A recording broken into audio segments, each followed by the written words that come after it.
Ba, ba, ba, ba, ba.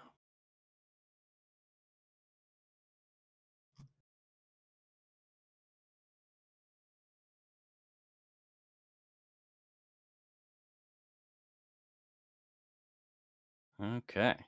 I think everything's back to working normally. I hope so.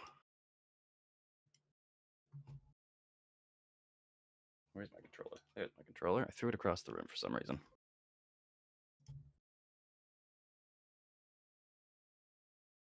I don't see the same luck. Oh?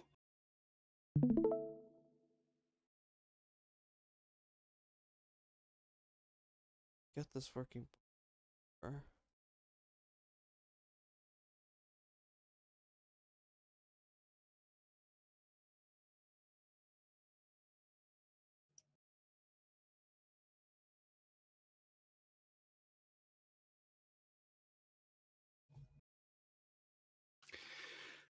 Okay.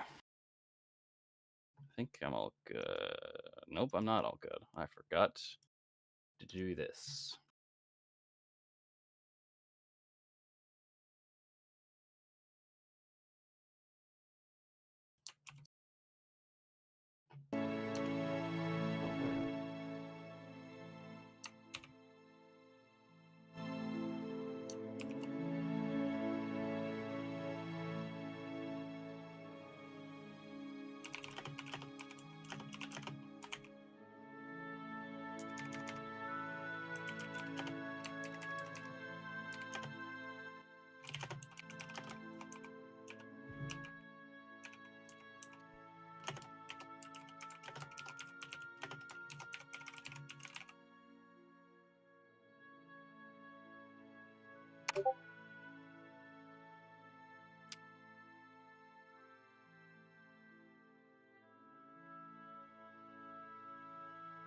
Okay.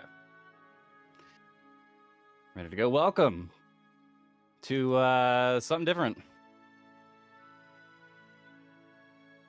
Oh God, what are we looking at, Wes? This is welcome to the Yu-Gi-Oh! Early Days collection. This is a collection of fucking of what is basically Game Boy games that have been 2020 ported. and 2025. That doesn't sound. Oh, they've been ported. Okay. Yeah. These are The ports. 2020 port of 20. No, not even 20s. 2005 games. No, not even 1998. Oh, 98 to right. 2005. That is Oh, I the was right about span with which 2005. we are working. That's funny. Yep. Jesus. All right. This is interesting. Yes, it's very interesting. So for a bit of context, Evan's feeling under the weather today, and so we needed something to do. Tempted to call off the stream and just watch some more Yu-Gi-Oh! In my own time, but I said, fuck it. This is out, and I played a little bit of this, and I had a good time. So I'm subjecting everyone else to it. Okay, so is So it the games in order, like in release order? yes, these are games in release order. I believe there's about 20 or so. I mean, you can see them in the circle. That's a good amount of games. Yeah, and this is these are Yu-Gi-Oh games, stretching back from the very first one, Duel Monsters, in 1998, all the way up to the Game Boy game Seven Trials to Glory World Championship Tournament, which was a Game Boy Advance game. I feel like I've seen the box art of that one. Here. Oh, probably, yeah. Not There's probably a whole bunch of these that just show up on shelves. But yeah, this is Japan exclusives before being. Yes, there are some Japanese exclusive games, like for example, Duel Monster 6 Expert 2. What that subtitle means, I have no idea. But this is one of the games. Sounded cool. Yeah. Yeah. Duel Monsters, probably it's the 6th game, but it's the second. But it's the sequel to Expert 1. So it's at least the 7th game. You press the Switch version button. What does that do? That game. 4 games that do have 2 versions or more. It switches between them. So there's World Championship Tournament 2004 as it was released in the Americas. There's World Championship 2004 as it was released in the EU. And there's Duel Monsters Expert 3. All the same game, but some have different... I think some have erratas or something that are different. Some cards that didn't get released in the West that were released in the original ones. Okay, so are we Yeah. starting at the beginning here to get a real taste of what Game Boy Duel Monsters was like, or? Yeah, we'll try a couple of each of them. I am only familiar with a couple of these games. In that I've only played a couple of them myself. I've played Dungeon Dice Monsters, but I was never very good at it because this game is very hard. I remember And the dice. Yes. And I played The Eternal Duelist Soul. And this is one of the ones that I've played a little bit since picking this up. It released like last week, 2 weeks ago. That's why. It's Yeah, a lot of fun. these are just totally brand new experiences that I never picked up or were never available to me. That last one, like I said, I feel like that's one I've seen.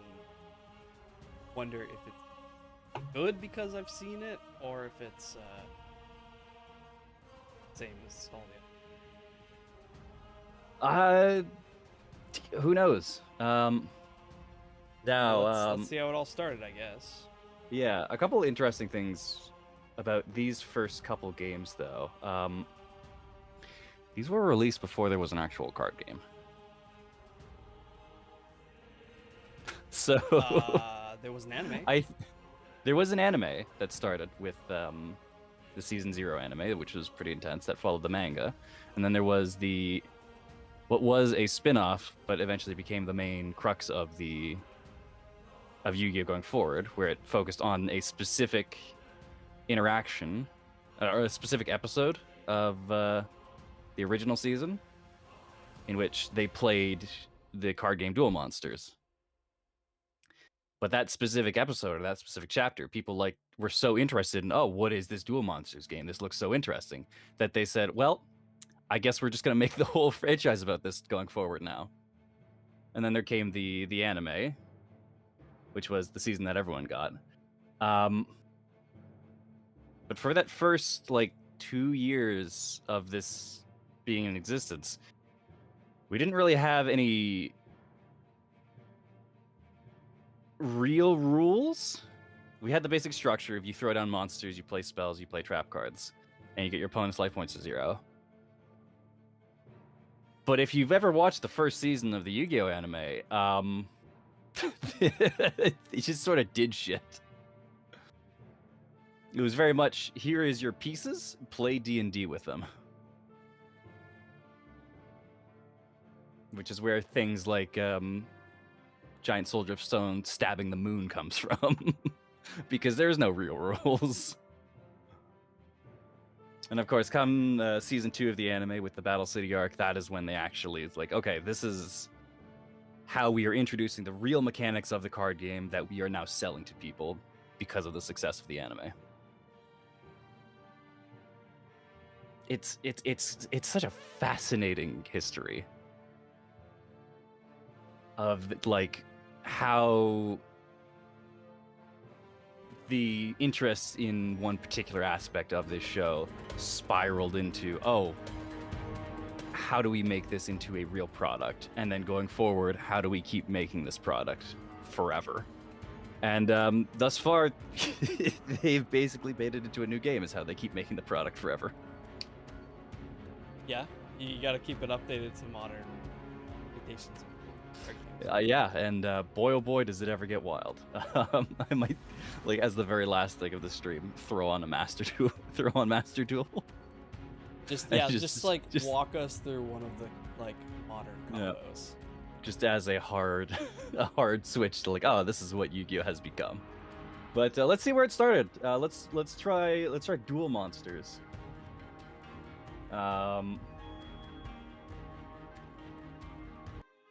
Play. Oh boy, oh boy. This sure is a Game Boy game. Oh yeah, there we go. That's the OG Game Boy. No color. That's the OG Game Boy. Welcome to the world of Yu-Gi-Oh! Duel Monsters. You know, it doesn't look that bad.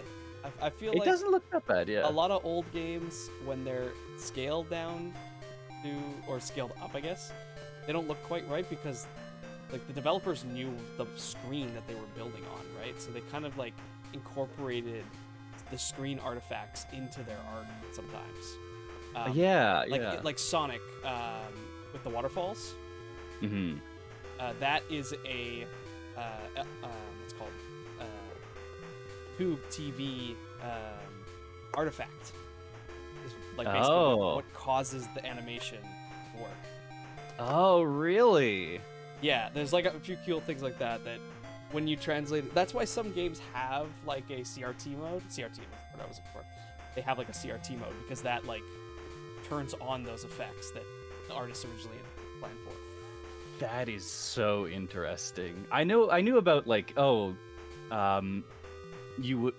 they would account for like CRT TVs and stuff like that to make up for some things or to make certain effects work, but I don't know, like specifically for Sonic and the waterfalls that you needed a CRT to do that. That's like why they have CRT modes. First named example I can think of. There are plenty though. Yeah, I know this one has different effects. We can have a TV, a monitor filter, an LCD. Is that for every game, I wonder? Yes, I believe it is. And then it looks like it has a save state system based on that. Yeah, yes. Wait, color palette. Wait, keep going. Color palette? Color palette. Yep. Oh. Game Boy. What's GBP? It's GBL. I know there was the Game Boy Advance. Look at that.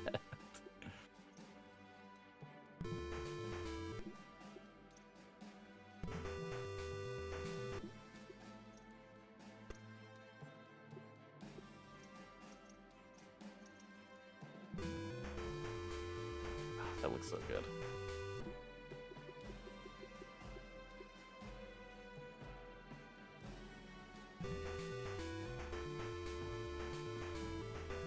This game I think that's the first one I had, was like that. It was the green. Quite loud. It was a purple purple transparent case. And Game Boy Purple, Game Boy Clear. I didn't know if they have actually different color palettes to the screens, but I don't know. But that's how I remember my Game Boy. Yeah, I had a Pikachu Game Boy. Was it black and white?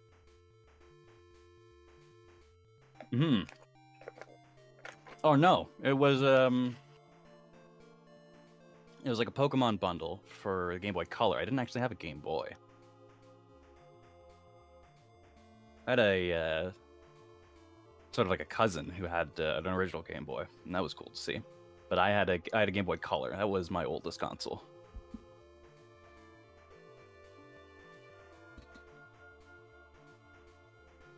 Before you begin a new game, enter a duelist name.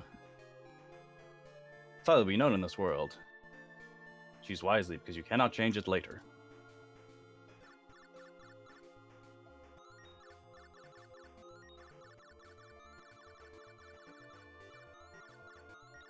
Oh boy, listen to that game go. I was half expecting you to put in change later. But that's too... Way too long. Oh boy, look at this. That start screen art. Look at that.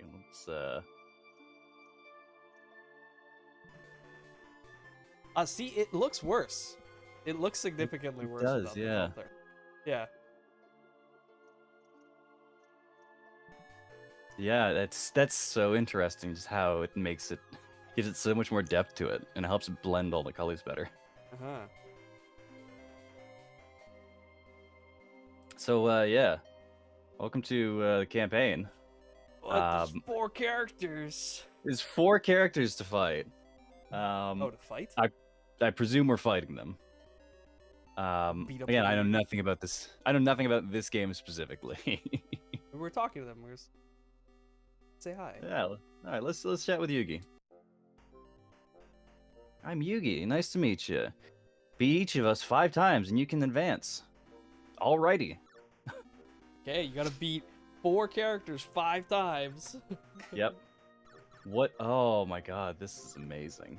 70 cards. Yeah, there's 70 different cards in this.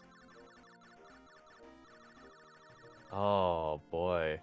What does our deck look like? Got 8 decks. Wood Remains, a Fiendish Zombie Tree. Dragon Ursat's Head. Shoot a dragon, double the teeth. Masked Clown, Warrior dances to the rhythm of doom. Oh boy. This. Oh boy. Oh, this is exciting. Look at all these stat lines. You have Oh, boy, attack. you You got cracked defense. 1,000. Yep. Attack, defense, fiend, typing. Not as strong as this creature looks. Terra the Terrible. Firegrass, very classic. Monster Turtle. Archfiend Marmot. Great card. Hinotama. Do we have You have it. Skull Stalker? Do we have any spells? Mystical Capture. Petite Angel. Another Monster Turtle. Are there Ryukishin. trap cards and stuff in this game? It does not look like. Oh, yep, there's the are. Wings of Flame. Monster Egg, nope. Raigeki is a spell. There it is. Destroys all enemy monsters in play. Sparks to deal damage. Hinotama. Muyan Curie. Red Medicine. Dark Piercing Light. All monsters on the field are exposed. Oh boy, oh boy. Man, I don't know what to expect with this. It's your turn. 8,000 life points. Oh boy, look at our hand. What a grip of cards. We've got Big IS. We got Sparks. We got Kenning. We got Firegrass. Monster Turtle. And this is our hand. See, that's Sparks, I guess. That's gonna be nice. Yeah, Sparks. Use Sparks. Opponent loses life points. Alright, we just use it. Never mind. Opponent's turn. Oh, we get 1 card. Oh, okay. Oh, they use Fiend Grasp and they deal damage to us. That was what, 600? Our Yeah. turn. Alright, well, let's, A big monster. Fuck it. That's your big guy, right? that's our guy. Got blue-eyed something. Attack. We gotta attack the fiends something. Hell yeah. And trample's a thing. Oh yeah, as long as they're both in attack, they trample. Oh, they set 1 card in defense position. Ooh, defense is iffy. We don't really have anything super huge. I don't really think anything super huge exists. Yeah, so I think... That breaks 1,000.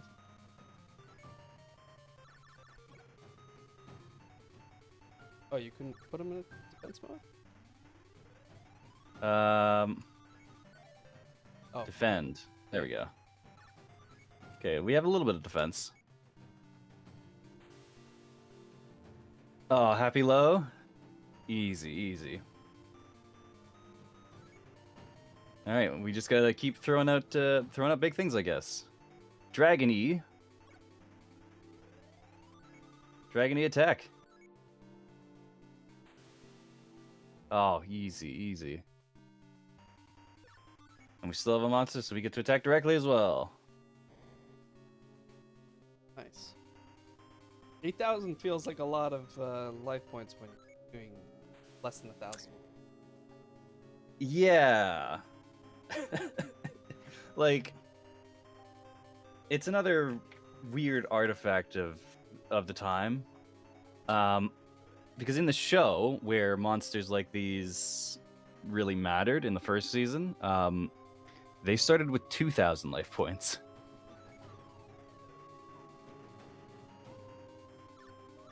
And then after that, they bumped it up to 4,000. But just, 200 defense, easy. Yeah, they bumped it up to... It was originally 2,000 the first season, when very little mattered. But there were also some other rules, like you had to play a monster every turn, and you couldn't attack directly. It's like weird things like that. But it all about balanced out for interesting TV. But when you're trying to make a card game with like that, having very short matches with like 2,000 that end in like 3-4 turns just because you get steamrolled, are not particularly they're not particularly thrilling or fun to do on the playground. So you bump up the life points to 8,000, so they last longer, and becomes much more of a slogfest.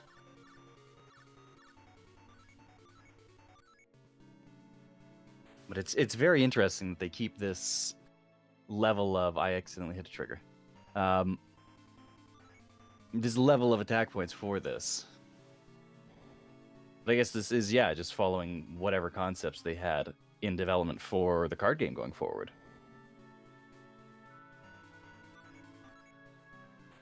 Now, I wonder if we're going to see any actual, like, big, huge, strong cards. Because, like, we have one card in our deck that cracks 1,300.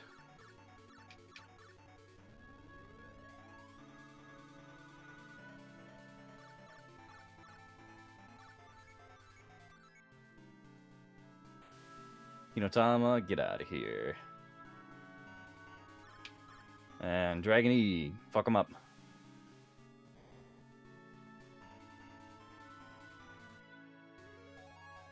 There we go. Next time I'll believe in the cards my grandpa gave me. You weren't believing in them this time? Sucks to suck, Yugi. That'll bring me the win. Fascinating. You won, so you get 199 Penguin Knight. Good luck on your next duel. Penguin Knight? Oh, and we kick back over here. Okay. Penguin Knight, yeah. Let's see what this is quick. Trunk, it was 199.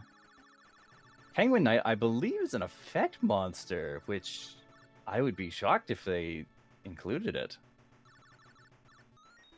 Details.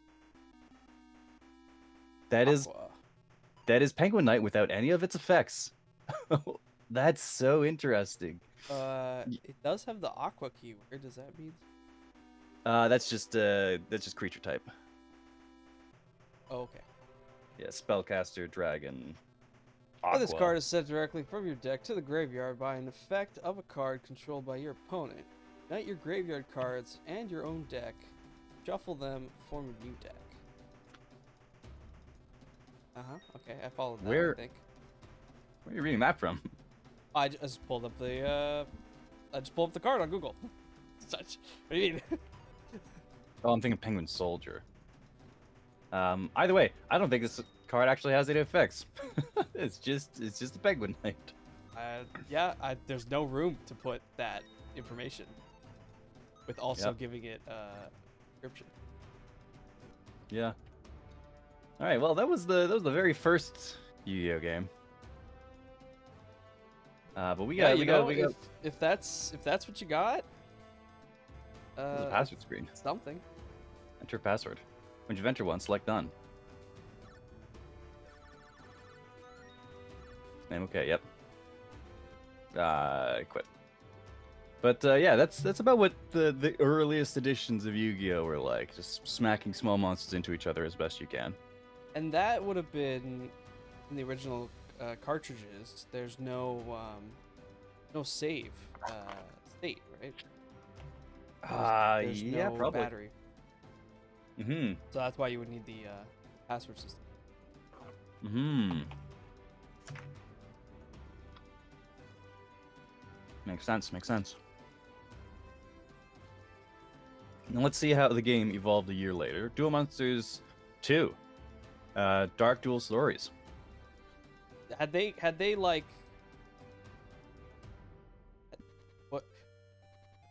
what's the timeline here? What is this them saying like, okay, actually this actually kicked off. Let's do something with it, or is they still haven't done that yet? They might not yet have done this. Let me Google the anime release dates. Yu-Gi-Oh! Anime release dates.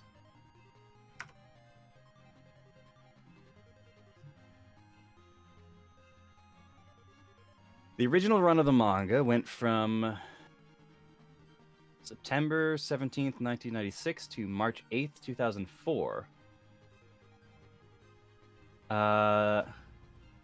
The original TV series, so what would be considered season 0, which follows the first couple chapters of the manga, that only like one episode actually deals with duel monsters. It came out in 1998. It's not until the year 2000 that we get Yu-Gi-Oh! Duel Monsters, which is the show that we all know and love, which is season 1. So this is still a year out from season 1.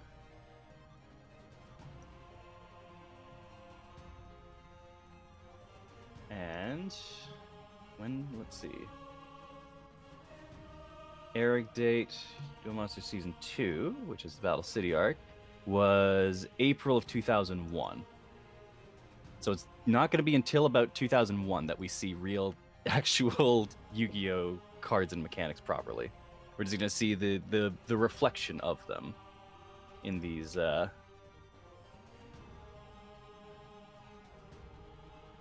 games. Welcome to the world of Yu-Gi-Oh! Duel Monsters 2. Please enter your duelist name before you begin. Oh my god, we got color. Wow.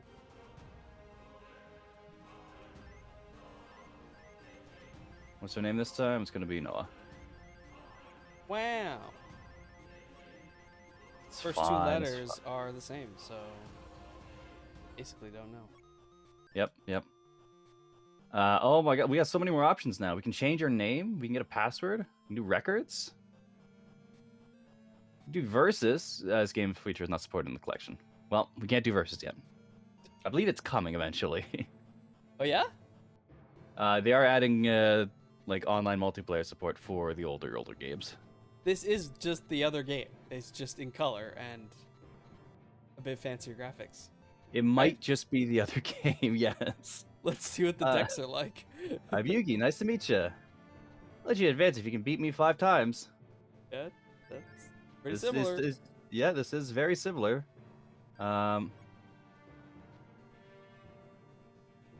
Okay, there's some differences now. We got star costs. I don't know what cost means. I have no idea what cost means.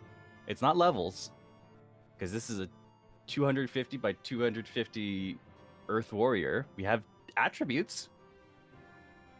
I don't know what cost is. We have Zone Eater, swallow enemies for digestion. It's an aqua. Cost 4. Milius Radiant.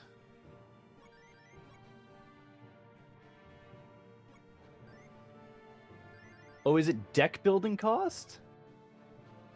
You only have so many strong things. None of these things are strong. Key mace costs 7 to add.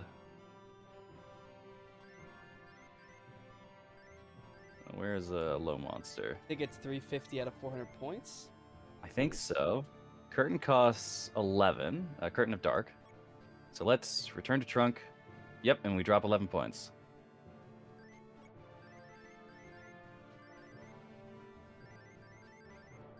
Sure hope you're paying Interesting. attention to it. That's fine. What do we Penguin. have? Penguin Soldier. This is what I was Soldier. thinking of. It still has no abilities. It costs 12. Oh my god. Penguin. All right, let's duel.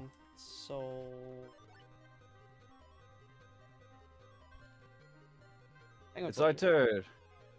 You're Penguin That's- Soldier. Basically the same art. It's basically the same art, yeah. Penguin Soldier does have an ability, and I don't think that this one does, because we can't. Split. You can target up to 2 monsters on the field. Return those targets to the hand. All right, let's play Abyss Flower.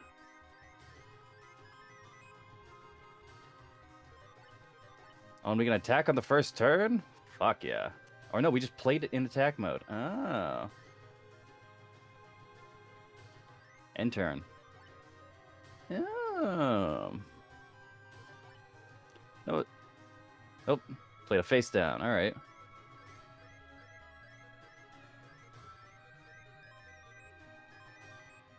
Let's summon Buku. And let's attack with Buku. Get fucked, Shadow S. And Abyss Flower attacks. Yep, this sure is the exact same game again. It is interesting they now have the deck the deck limit or the card limit. Is that because they added like a versus? And so they wanted like a way for players to have, well, for the developers, I guess, control the deck balance between players.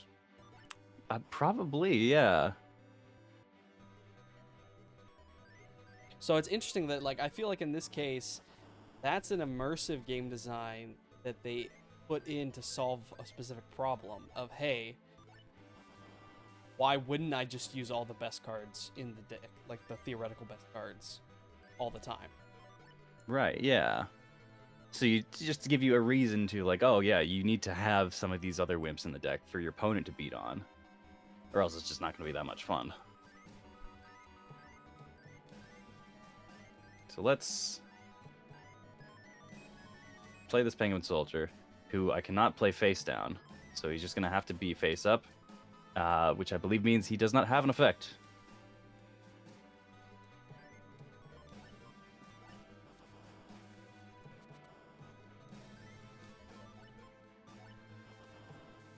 And we'll just keep kicking Yugi's teeth in.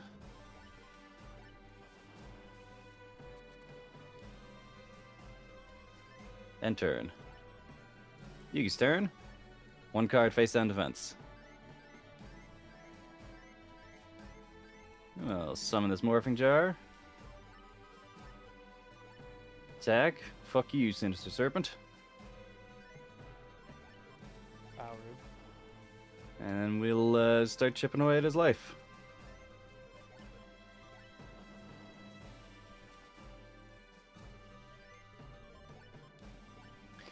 You can definitely see where some of the problems that people have with Yu-Gi-Oh! Come from.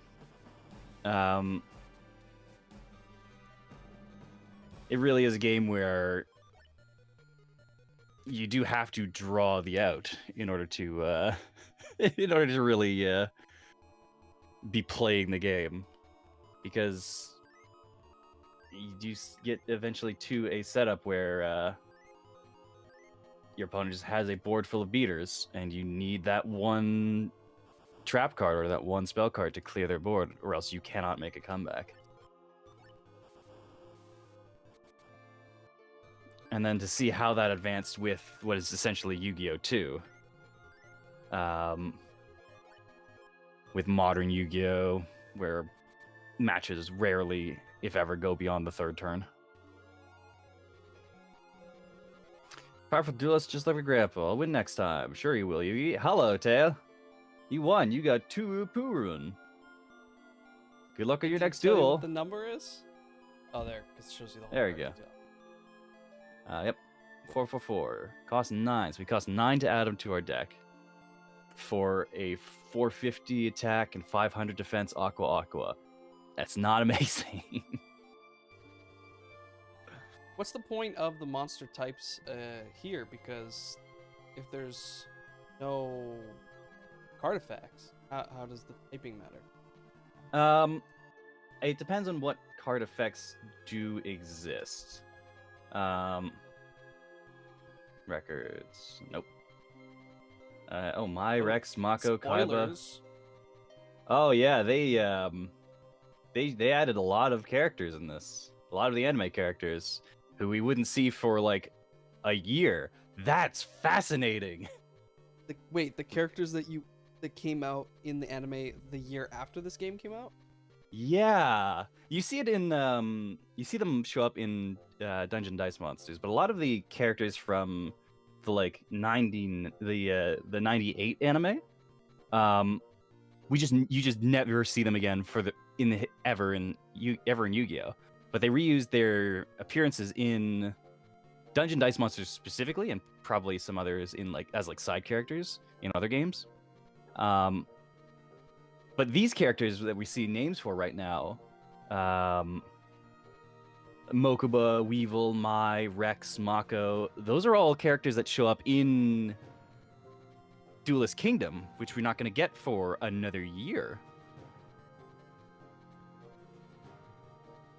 And with all of the art assets that are translated to pixel arts, there must have been a pretty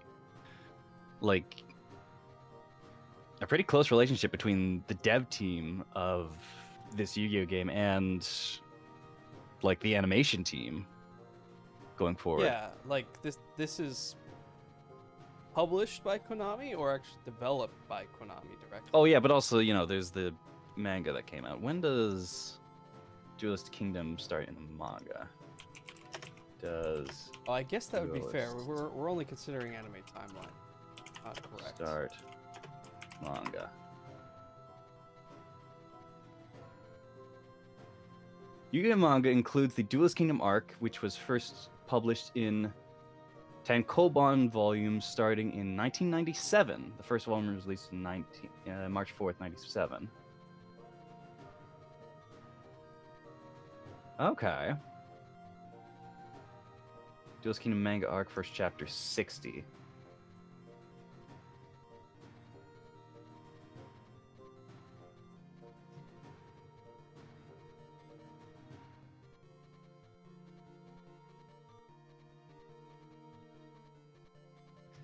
And this still is, so this is about 2 years after we got the manga arc, and about a year before we got the anime version of that arc.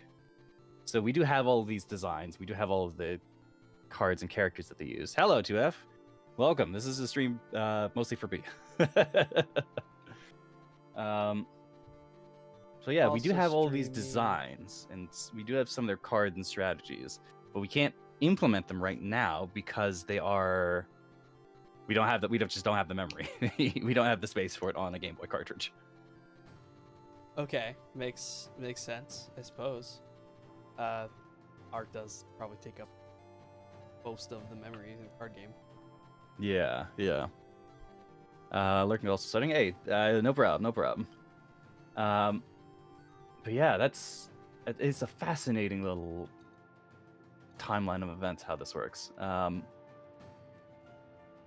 This is Capsule Monsters next. Monster Capsule. I don't know monster. It was a 20 episode spin-off arc smack in the middle of, I think it's smack in the middle of Duelist Kingdom. And it essentially was a way to spin off from the spin-off. How do we use these things in other media and not in other media, and how do we use these things as other games, basically? Because back then, everything was advertising for something. You wouldn't make something if you're not advertising something. You wouldn't make an anime unless you're advertising the manga or the novel, right? You wouldn't make a show, you wouldn't make a cartoon unless you're advertising toys. Yeah, I mean, still a lot of things work like that. Still, a lot of things work like that now, but you do also have, like, people who grow up on that now just have their own money and can have their own creative drives and push to make things that, you know, sell as pieces of entertainment, but also just make things for the love of making things rather than, Yeah, because Konami. you know, having the push from the higher ups constantly to have to be, okay, we need this to make this toy, or we need this to make this new set. Did Konami develop their own action figures, or did they partner with somebody else? Boys. I don't know.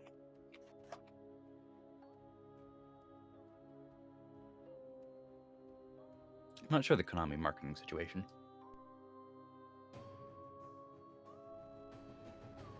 History. Founded in 1969. Wow. Arcade success in the 80s. 1991, they changed the legal name to Konami Co.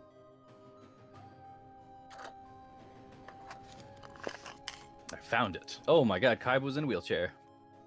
In 1997, Konami started producing rhythm games for arcades and branched off into collectible card game business with the launch of Yu-Gi-Oh! Trading Card Game. Ah. Konami was not only known for its card games, also imported into the pachinko business. Pachinko played a huge part in Konami's success. It started to popularize their characters. Yeah. Well, it'll be mine. That's All right, already this is interesting. We've got Kaiba with the Millennium Ring, which never happens. Welcome to Capsule Monsters. It says it will be mine, so I'm gonna assume it's he. Just screaming over it, thinking about it. Why you guys have to say it like that? Jesus Christ! I don't know. He made a very weird face. After Yugi and his friends defeated Kaiba at the Doom Tea. Did that happen? It did happen in the manga, yeah. His shattered mind to recover. I missed the first line. Now.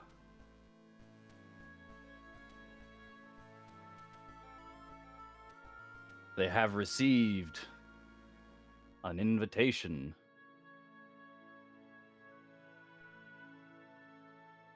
Oh my god. What? I don't know what we're looking at here, but we sure are looking at some Game Boy Color ass Pokemon game.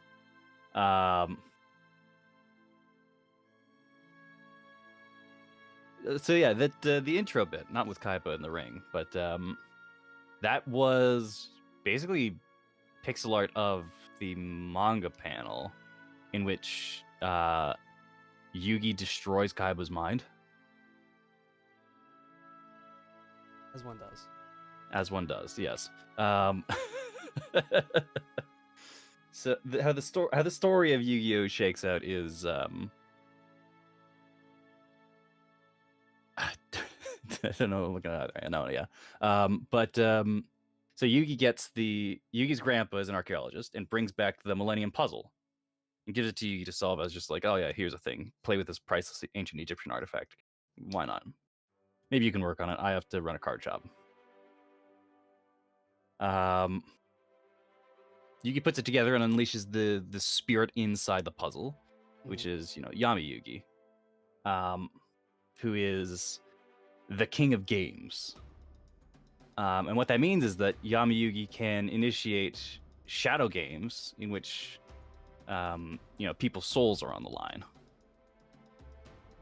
And throughout what is season 0 or the original run of the manga, he goes around he gets involved in trouble because, he's in a shitty area, shitty school, Japan, full of delinquents and whatnot.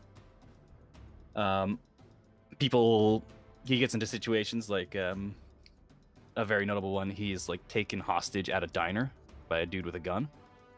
So he challenges people doing wrong to shadow games. they play a game, and if you lose or if you cheat, you lose your soul and die, basically.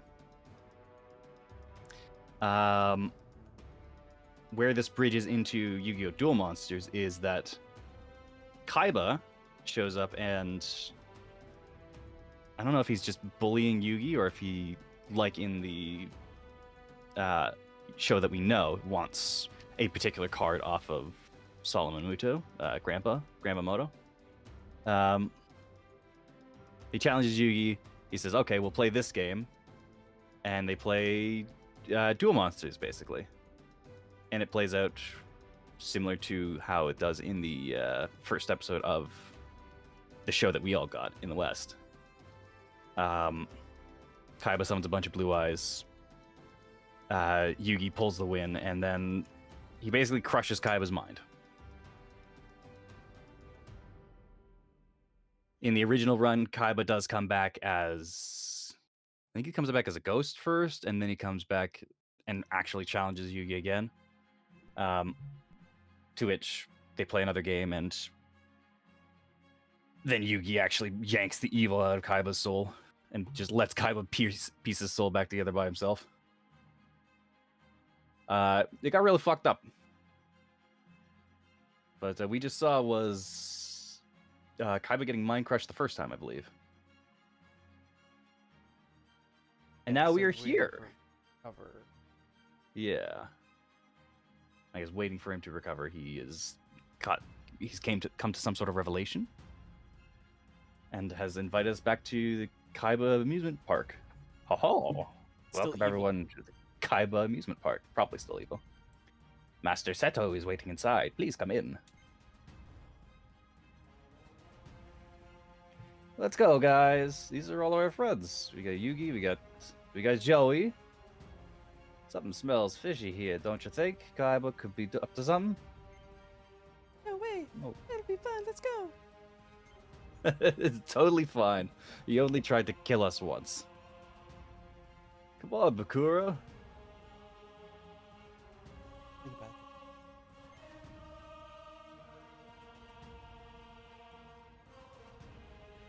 Oh dear. I think I'd better tag along too. This can only go well, I'm sure.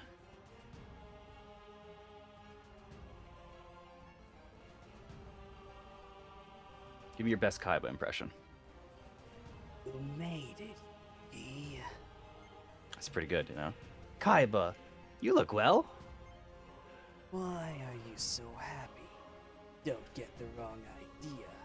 We're still not friends. Huh? Mine doll! Say it.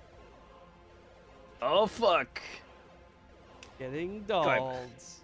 Yes. Oh no, All our our friends friends. are dead. Oh, They're all voices. dead. Friends are Yep. dying. All our friends dying again. No, the troll. Oh, shit, why does it keep happening to us? Guys. Oh god.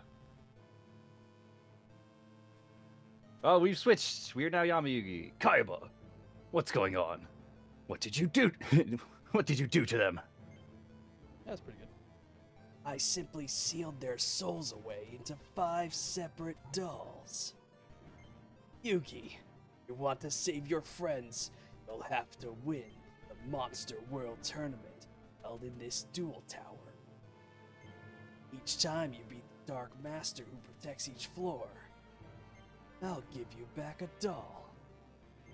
But if you lose, your Millennium Puzzle will be mine. Fine. I accept your challenge. Then I'll be waiting for you on the top floor. Guys, I promise I'll get you back to normal.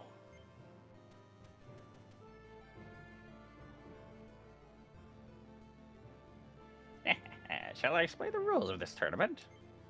Yes. First, I'll give you 5 star chips. Tournament participants wager their star chips in each battle. In battle, each player can send out up to 4 monster capsules, known as MCs, to the field, and must defeat all of the other players' monsters to win. The loser has to give a star chip to the winner. If you lose all your star chips or MCs, you'll be eliminated. So be careful. Star chips are distributed instead of coins. You can gain new MCs from capsule machines and other methods. When you have the required number of star chips, it's time to challenge the Dark Master that protects each floor in their monster world. There are 5 floors in total. If you defeat the Dark Master on all 5 floors, you can challenge Master Kaiba on the top floor. I wish you luck in your endeavors. I don't recognize this character. Oh my god. Welcome Woman. to the Duel Town. Thank you for your participation in Monster World Tournament. Yes, I'm very happy to participate. I look forward I to will it. take that you are already aware of the rule. You need to battle others to gather star chips. Yes. May acquire the MCs you will use in battle from the capsule machines on your floor. Why did I talk to that sinister dude? If this is just Now, gonna tell do your me. best and feel free to come back here anytime. Alright. God, I'm so glad I have a regular paycheck and I don't have to do these battles where my soul's on the line. Yeah, yeah. It's a capsule machine. Is there 1 star chip? Oh, it costs star chips to summon? To get capsules? Oh, fuck. You got Topo level 1 capsule. Yeah, you wager. Got any MCs? How about a battle with me? Battle? Yes. Place monsters. Preset formation. Wait, Place what? now. Topo. Oh boy, none You- of this makes any sense. You didn't spend enough to get more monsters. You only have 1 monster? The Topo you just Only got? have you've just got Topo. Oh, you're dead. I really hope he only has 1 monster. And that it's weaker than the Topo. What? Yep, there we go. He's Alright. got 1 monster. Turn 1, your turn. Topo. Yep, he sure is Topo. Topo move. Stay. Put him in the mountains. Probably defensive biome, right? How that works. Probably. Stay. Excuse me. So 3, your turn. Let's retreat to the mountains. Stay.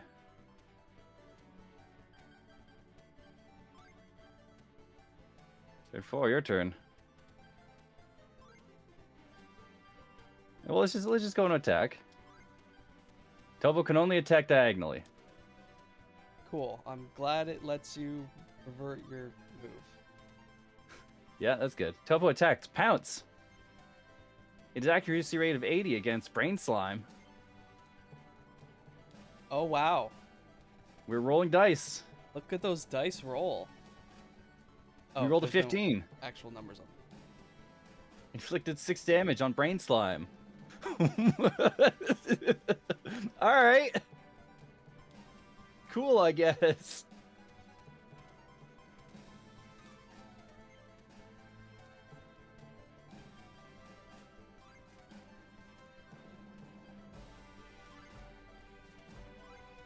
I guess we'll move and attack on a diagonal because Brain Slime. I don't know what Brain Slime's problem is. Accuracy of 80% against Brain Slime.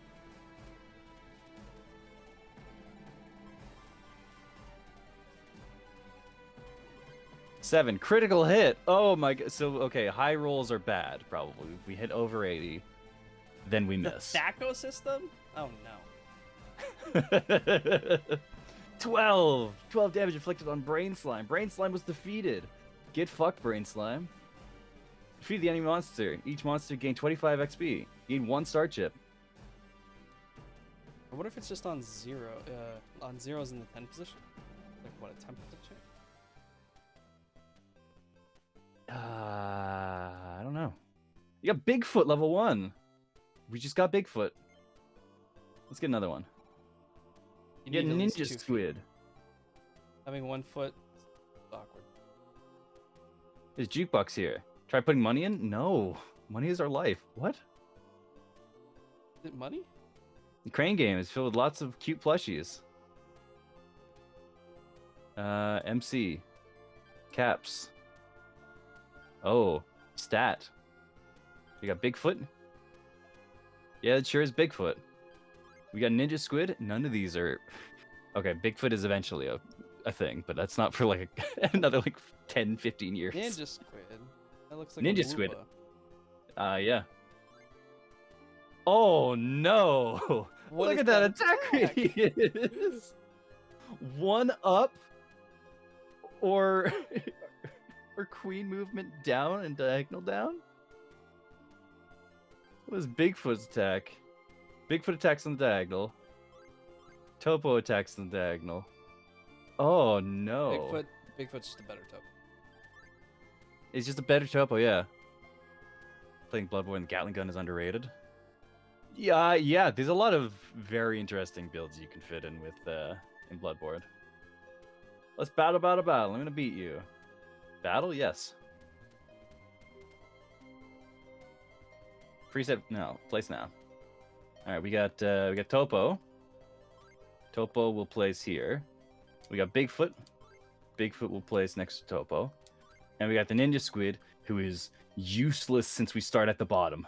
Put it in the forest, baby. Yeah? And then we'll start. All right, he's got Brain Slime. The forest. He's fucked. Oh, we can move one thing a turn. Okay. Going for your squid. We gotta move first then. Squid. Attack. Fuck him up. Ninja Squid attacks. Squid Ink. Is an accuracy rate of 91 against Brain Slime.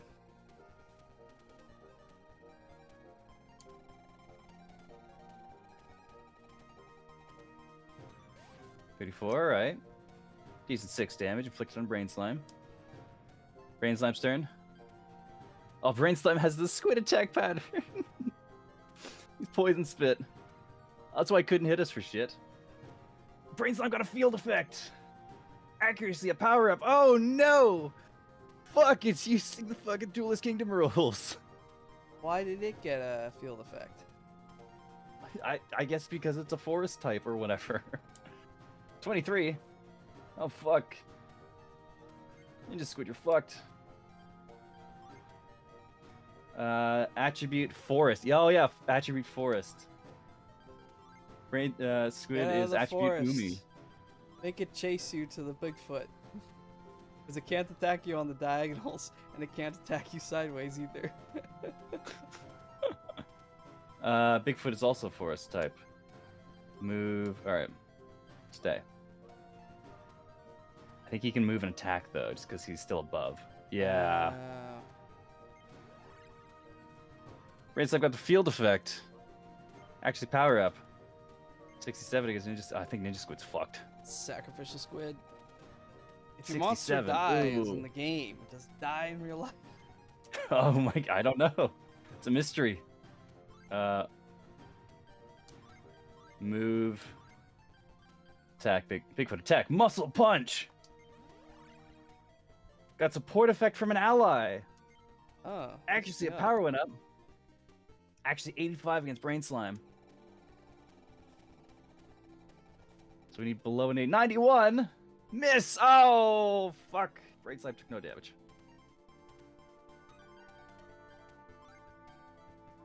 Oh, he's running away.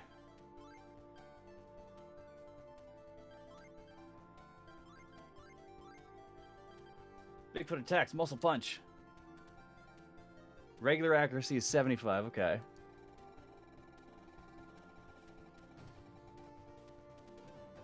God, Bigfoot, you suck. Why are you rolling so high?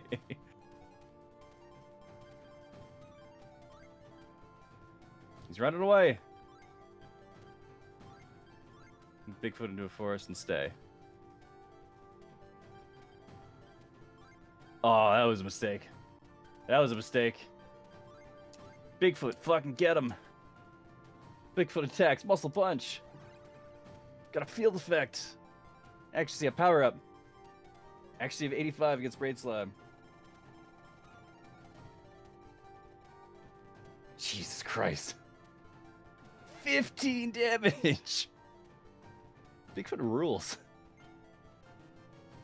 Beat the enemy monster. Each monster gain 25 XP. You gain 1 star chip. That is fascinating. it is completely divorced from Duel Monsters, other than there are Duel Monsters characters here. But that's really cool.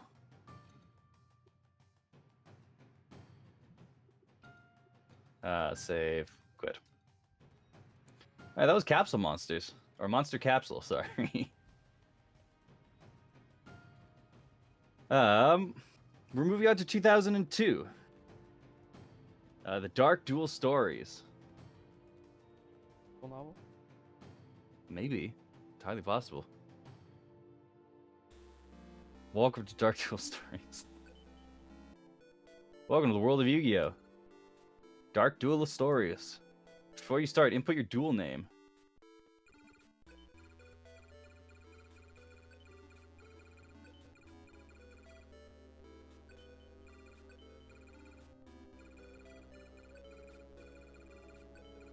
He's with us in spirit. Oh boy, oh boy. Part number, construction, chests. Construction. Ruby Eye Beast, Eyes Rabbit. Ruby Escalor. Why What do is they this? all- No, they don't all look the same. Kind of look the same. Lower body 1. I have no idea what's happening. Chests. What's in our This chest? has some kind of assembly and disassembly of monsters. Yeah. I don't know what this is. Campaign. Let's go fight someone. Duke Hey, Devlin's we got here. a new person added to We the. get 2 new people. Oh, actually, They yeah. swa- What happened They to? okay. What happened to Bakura? I don't know, but they swapped it for Duke Devlin and My Valentine. All right, Mai, let's rumble. And here called Mai. Go with the Harpy Lady cards. If you can beat my Harpy Lady sisters, I'll let you go on ahead. All right. What is our deck? Oh man, our deck looks awful.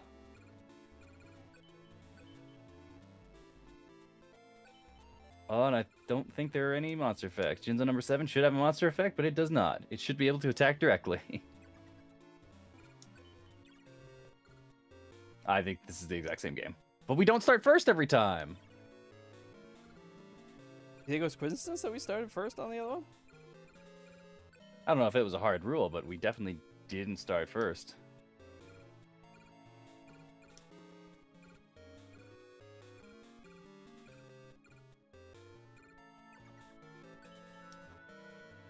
Bladefly.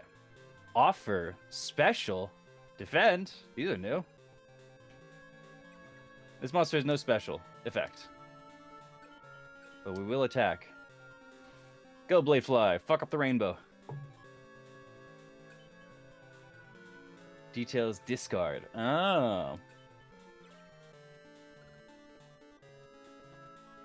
They added some new stuff.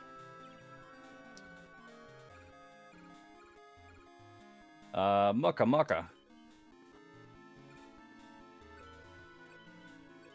Attack. What's special of Mucka? This monster has no special effect. Attack. Alright, we get the idea.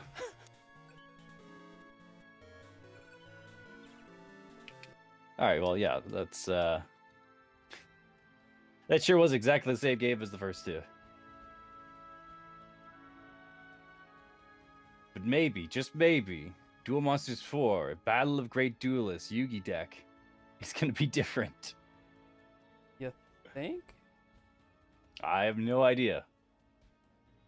That was from 2002. This is from 2000, so we're going backwards a bit. Kaiba deck, Joey deck. Oh, these are... What are these? What are these?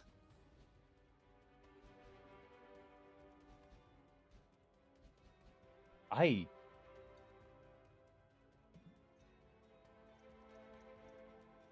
don't know what this is.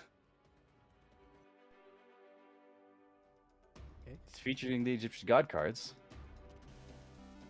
Battle of Great Duelists. Continue. Campaign. Oh, okay. We've got other characters here. Let's Sure, let's fight Rex Raptor. Name's Rex Raptor. Forte is in the name. Once my dinos appear, your history.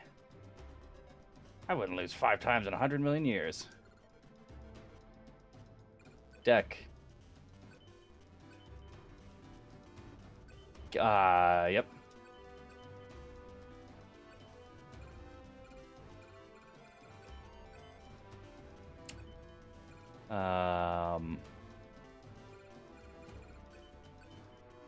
I'm struggling to see what's different here. There's more consistency, definitely. Slime Toad. Lagool. You know, this is actually a pretty good example of like, if the formula works, why change it up too much? Just, you know, improve the visuals and add new stuff. Maybe fix things for balancing sake. Make the Yeah, this costs is and the stuff. it's definitely an iteration on this Duel Monsters formula. I think these are just going to be different decks that you get. Interesting. Let's move on to Dungeon Dice Monsters. Wow. We know what these are. I know that, but Dungeon Dice Monsters, just the picture, and like I remember the Dungeon Dice episodes vaguely, like, Yes. very vaguely. Yes. In fact, I think my only Yu-Gi-Oh set may have had somehow. I don't know, but I feel like I remember physically rolling them. You had the Dungeon Dice Monsters set? I think I had a set of dice. I don't know if I knew what they did. They might have just been cool cool cubes with shapes on them at the time. But shapes on yeah, because I remember watching these episodes, and then I feel like I would have, like the next time I was at the mall or whatever, I would have picked up a set of these dice, and have no clue how to use them, of course. Oh yeah. They just looked cool.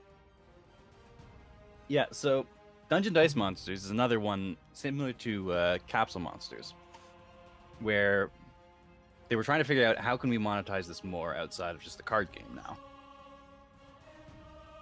And so they figured, okay, we'll try this spin-off with this sort of like dungeon building game, and we'll feature it in the show as a couple of episodes. So like, in the same way that they introduce people to the rules of the card game, have the episodes convey the rules of the show using all these characters and mechanics that are pretty similar to what you would understand already. Dungeon Dice Monsters was it didn't really take off in the West. They got a couple expansions over in Japan, but I think even then it stopped at like 3 or something. So it wasn't huge, but it did exist. It sure did. They use pictures of the fucking physical game. So low resolution. I definitely didn't have those. I definitely did not have those figures. No. But then again, if I did, like I wouldn't have no idea how to use them. Yeah. That was definitely the age of just like, oh, this looks cool. Let me incorporate it into my random play. Yep.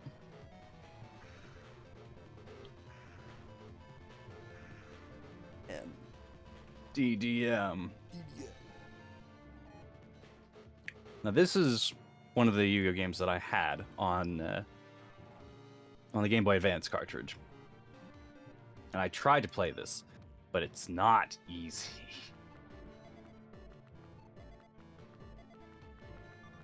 Because it is one of those games where it expects you to know how to play.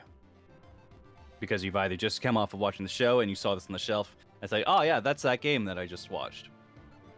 But But otherwise, you would have to like open the instruction manual and read how to play this game. And as a child who just got this, and it said Yu-Gi-Oh on the front, I did not have the patience to go through this and read this. So you had the digital. I had the physical game of this. Oh no, But, you had the physical. I completely characters with ignored the tiles. No, not the characters with the tiles. No, I had the digital version of this. I never actually had the physical one. Couldn't find it. Oh, okay.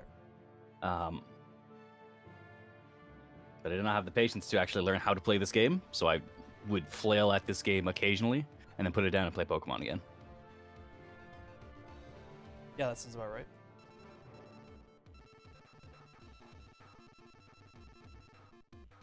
But yeah, so as a quick breakdown of how this game actually functions,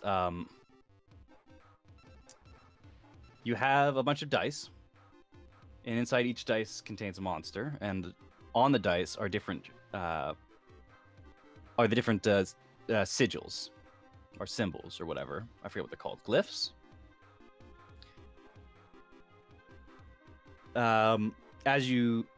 Every turn, you roll 3 dice, and then whatever symbols pop up, they get added to your pool, and you expend those banked symbols in order to perform actions. So, for example, if I rolled the Shadow Spectre, and it came up the sword icon, it's 2, it adds 2 sword symbols to my pool, which I can then use to attack. There's defense ones, there's movement ones, there's magic, there's trap ones. And then there's the star ones, which are, if you roll 2 stars that are the same level, you get to pick one and you can summon it.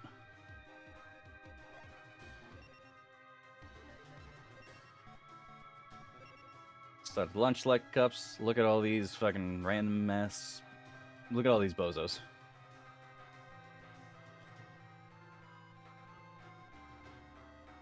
They're all fighting each other. Digidice bosses. We're fighting Krieger, lover of the Hiroshima-style pancakes and the Class D Culture Festival.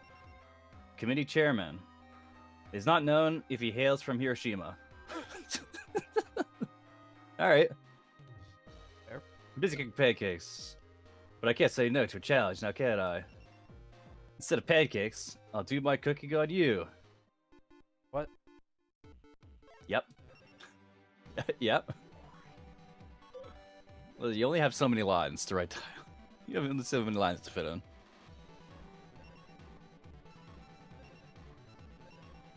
Yeah, but now we're rolling dice.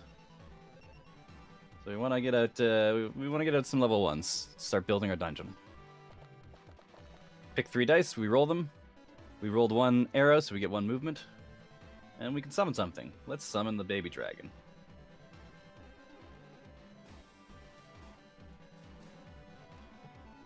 The dice you can pick to unfold in any way, shape, or form you fancy.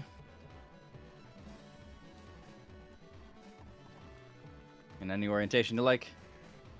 We drop them. That's the. But that's exactly how it worked in the anime, right? This is exactly how it worked in the anime. Okay. Because, like I said, I don't remember actually playing it, but I do remember the episodes Yeah. very vaguely in the Very back vaguely, of yeah. my childhood memory bank somewhere. Hmm.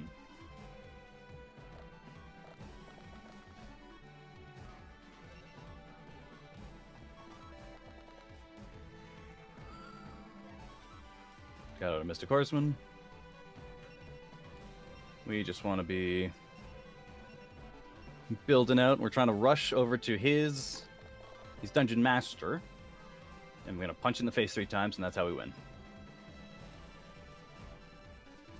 So the best is to probably get something over here, so we can get right to him and punch him.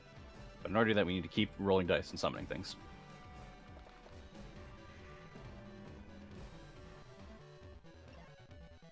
Doesn't make sense to move off our move crest to move our guys up, because we're just going to extend off of them anyways. Ooh, that's a unfortunate one. Mammoth Graveyard. Some of these guys have effects. Mammoth Graveyard raises the attack of all beast types, I believe. Which is bad for us.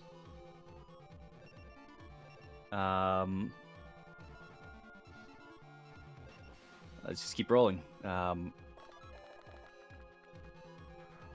More summons. More summons are always good. Let's go here. Because we don't want to interact with it. Thankfully, Mammoth Graveyard is indiscriminate and it just buffs all beasts, ours included. That's interesting.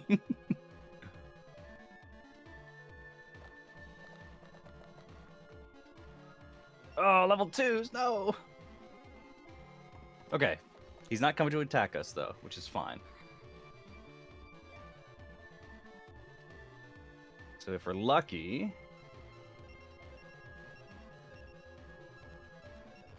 we'll be able to roll out another one. Nope. So we just got to end our turn. I'd like to get as close as possible to his Dungeon Master. Without having to actually step on any of his tiles.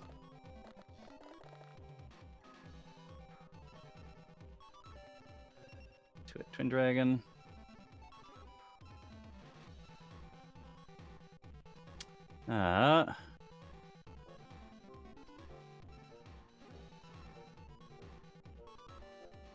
Yeah, I think that'll do it. We get one more roll, and then we need to start rolling attacks. And when he's summoned, we just get a Trap Crest. Sweet. Thank you, Twin-Headed Dragon. End turn.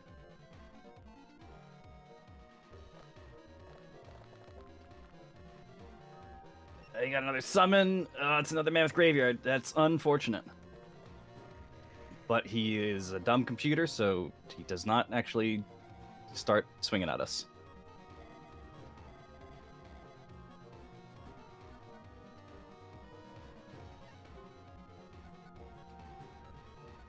Alright. We get one more summon in. And we should be in a position to start winning. Let's go... Karibo, sure.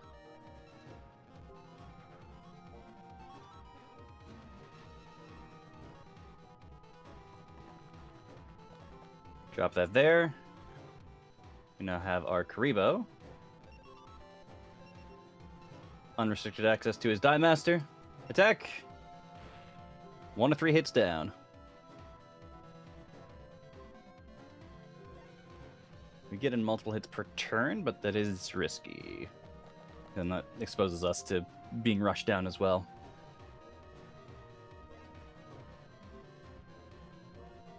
And now, we just need to make sure we have attack crest in our pool. We need one more, and then we just win. Switch out Pumpkin for the Horseman.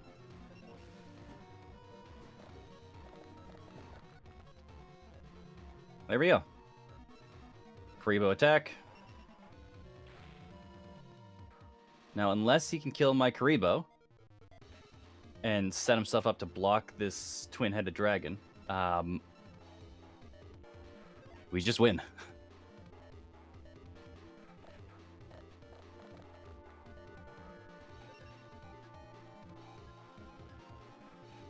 But thankfully, he is a dumb computer, so we do just win.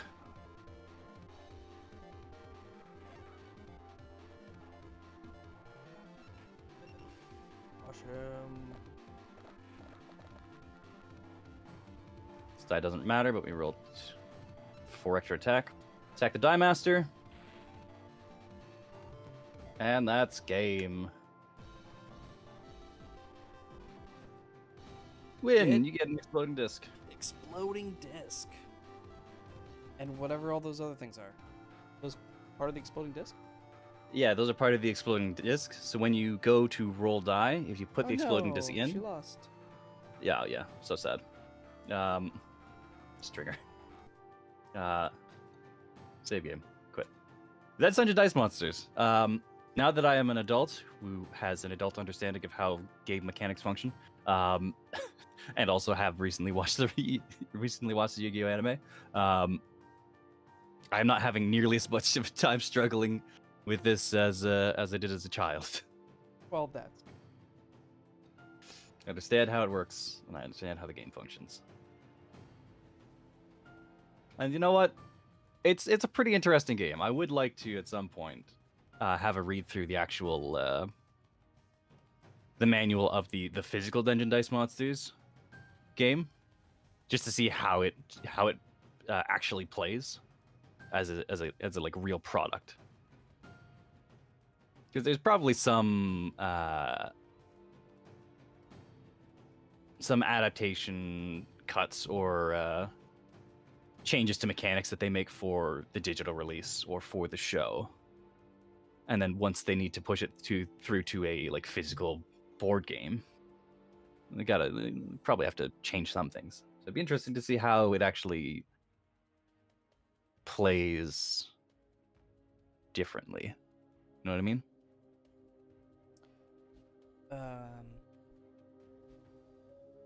Yeah, I wonder what their main inspirations for it was. That's a good question as well. I don't know. Yeah, and it's like, do interviews exist from like the dev team of of Dungeon Dice Monsters? Like, how did this come about, and how did this get refined?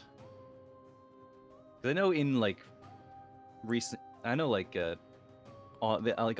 there's a show of like, I think The Toys That Made Us, I think it's called, that does like the full like hour-long docu-dive into like, oh, how did Power Rangers toys happen? And it shows, oh yeah, these were the, they licensed some tokusatsu footage, and they licensed like Kamen Rider footage, and they had to spin it for the West, so they just cut out all of the footage of Asian people and just inserted American actors.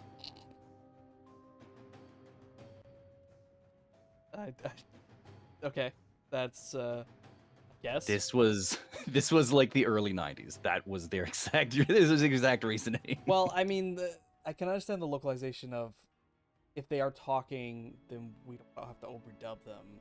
Choose our own actors, have them actually speaking. We can do whatever we want with the storylines, basically. Yeah, but again, this was the '90s. Like, they're probably not going to have Asian people on TV. Speaking as an Asian person myself, yeah, there's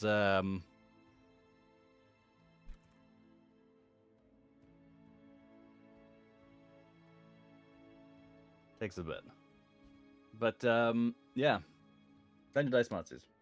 If there exists a developer interview from like 2003 or something, I would definitely love to see that. Now this is the other Yu game that I played. And I played a little bit as. But Google search doesn't reveal anything. Just some people who are still playing it, basically. We played Yu-Gi-Oh! Dungeon Dice Monsters in 2024. Oh my god. So cool. But yeah, this is Eternal Duelist Soul, and this is a game that this is one of the other Yu-Gi-Oh games that I owned as an actual Game Boy Advance game. And this one, rather interestingly, this one was released after they released the rules of the actual physical card game. So this one has real cards. They have real monsters, and they have real spells, and they have real trap cards. They've got fusion monsters and mechanics. Like, this is as far as I'm aware, this is the first actual card game adaptation. This is the first actual video game adaptation of the card game.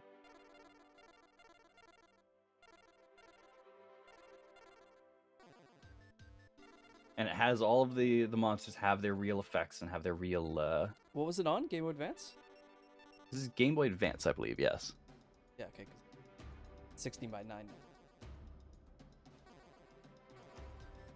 I never actually noticed that.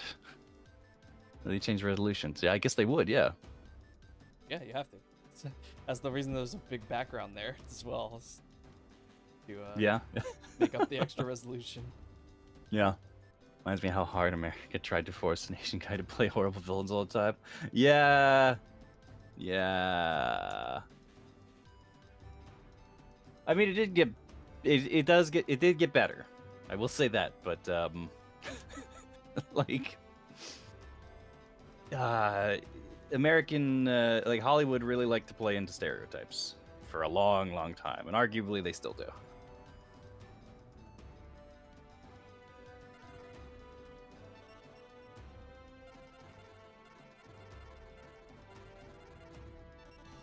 But yeah, this is Eternal Duelist Soul, or the Eternal Duelist Soul, and this is just Yu-Gi-Oh. It's just regular Yu-Gi-Oh. Rock paper scissors. Rock. Oh, we lost. Okay. Oh, we're still going first though, which I'm is a so pretty good glad, position. In Stars and Time. Yep. I want to make everyone scared of Asians, but all the women found him really hot. That's so funny. Who is that? If you know who that is, please do let me know, because I would be fascinated to look into that story.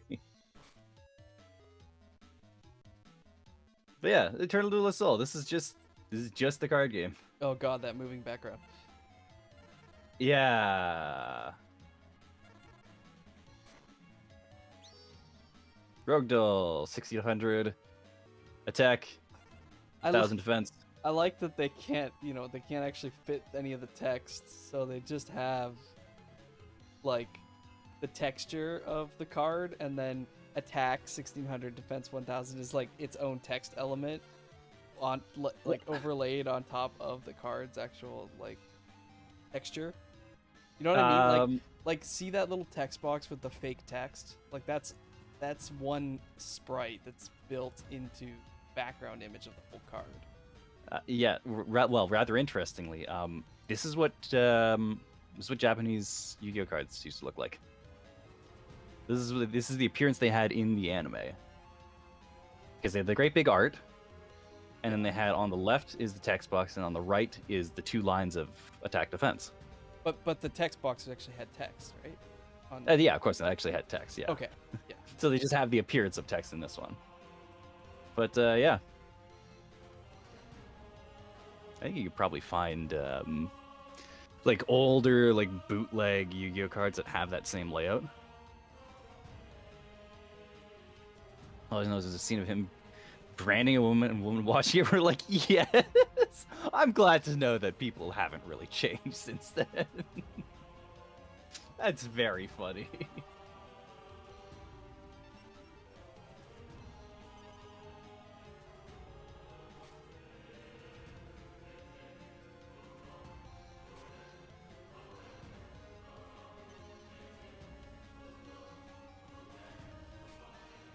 Now,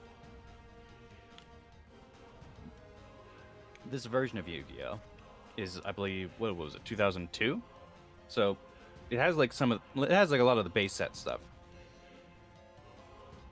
which is why that you see my hand is full of like normal monsters, because that's all that we really had.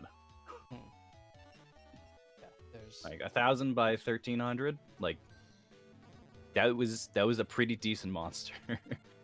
And this is a pretty big sweeping change to the system compared to the last basically 5 games in a row that had like the same very simple.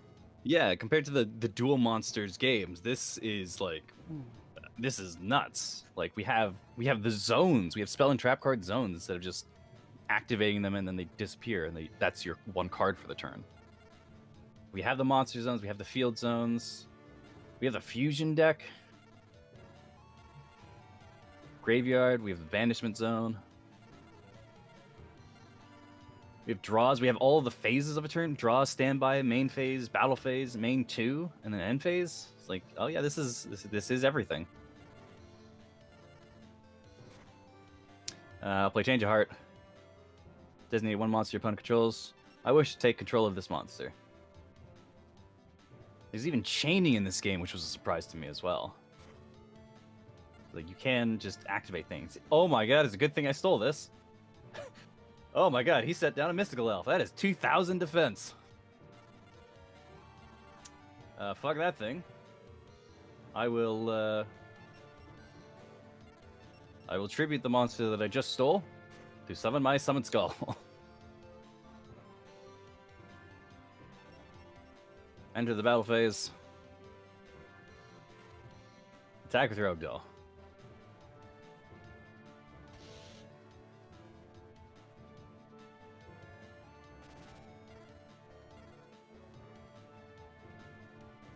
And direct attack with Summon Skull.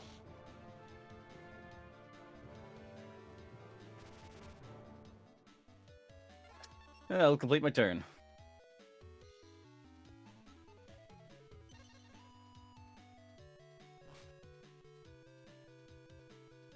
And in the position that I'm in right now, the CPU is kind of hosed. Not a lot of the spectacular cards exists at this stage of the game in the game's history. So like, having a monster with over 2,000 attack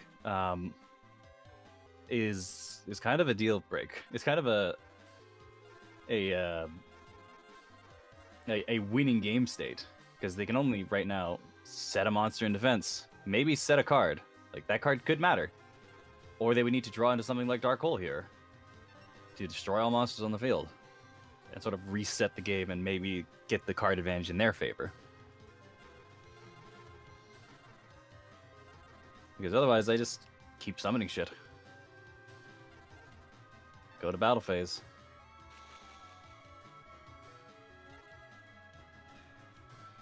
Rogue Doll attack. If they have only middling monsters, then yeah, even my 4 stars that I can just summon without sacrificing, just trample over them. And then we just wallop them for 25 direct. And then wallop them for 12.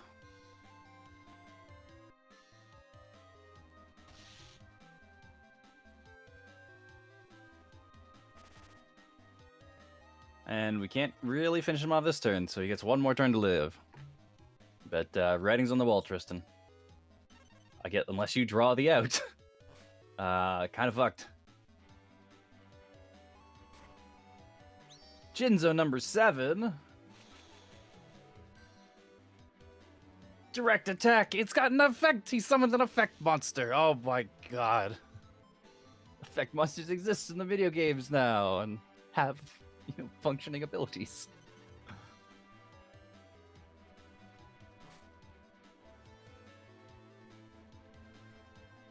Drew a Mystical Space Typhoon. Activate the MST. Designate a magic or trap card you wish to destroy. I'll destroy his. He has no response. He blew up the trap card. What is this trap card? 7 Tools of the Bandit. The cost of 1,000 of your own life points to negate the activation of a trap card and destroy it. That is actually a pretty decent card even nowadays. It's not amazing, but it sure exists as a real card that you can play.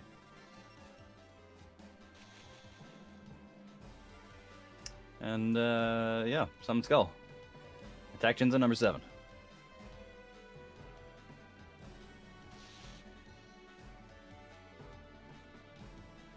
10 times more damage than he had HP remaining. You win. You're a good duelist, really good. I can't win, I don't duel enough. Fun for me though, so I'll play you whenever you want. You managed to reinforce your deck? Did you know that you can now select a new booster pack? Select it when you've got the chance.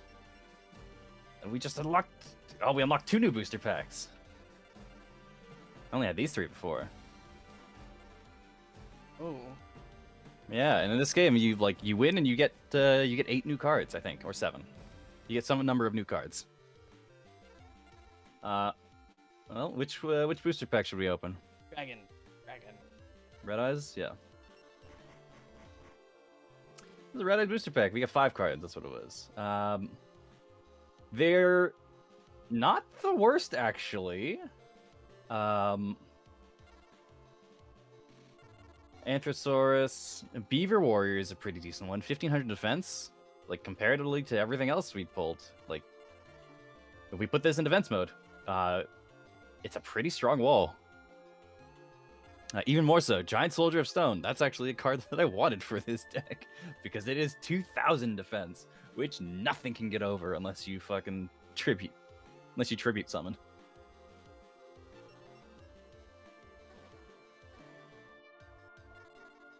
Which was a fantastic pull. Good job.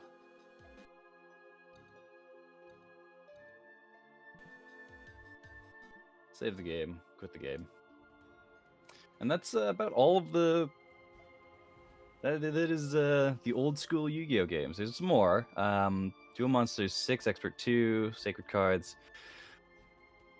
Oh yeah, and then there's some games that even with the even with the card games that came out, even once the card game came out, still kind of didn't give a fuck, and really did their own thing. I think very notably, Rashif of Destruction and I think it's called Duelist of the Roses. Are 2 games that are just ridiculously difficult because they don't give a fuck and use the Yu-Gi-Oh properties and cards, but don't follow the exact same formula of the games. Take a quick look at Rashif of Destruction. Like, I think it might be this one, but all the cards have, like, star signs that give them additional, like, attack and defense versus, like, opposing star signs, like Pokemon types. It's wild. Look at that animation. That's definitely just a video of a fire, right? Oh, yeah. It's not, if that's like hand-drawn pixel art, that I'm more impressed. No, it's definitely a video of a fire.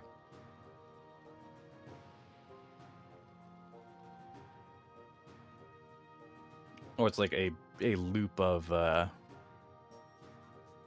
like 2 seconds of fire that they drew like 5 frames of. Now I put this monster card in here like so, and voila, I'm good to go. Nice. How's adjusting your deck coming along? Lousy. I guess you still got lots of work to do. You can learn from the expert, the one and only, Joey Wheeler on making great decks. Alright guys, I'm gonna totally rock with this deck today.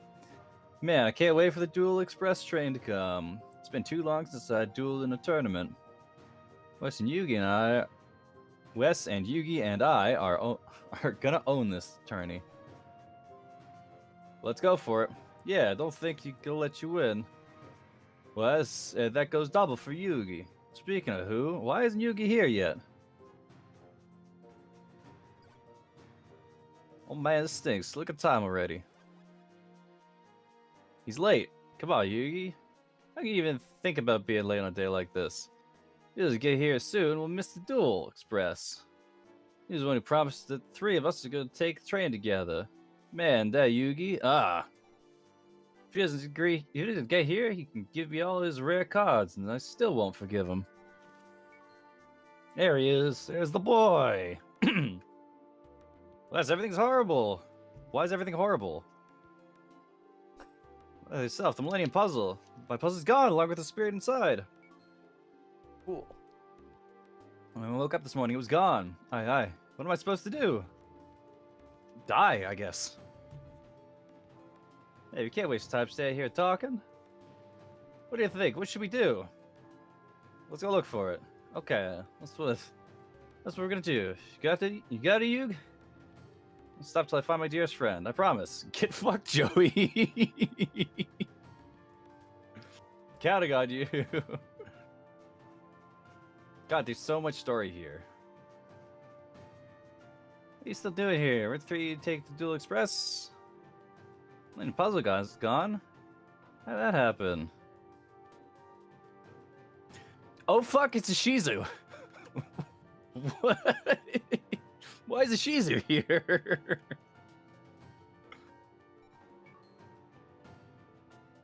This bloody puzzle has also disappeared.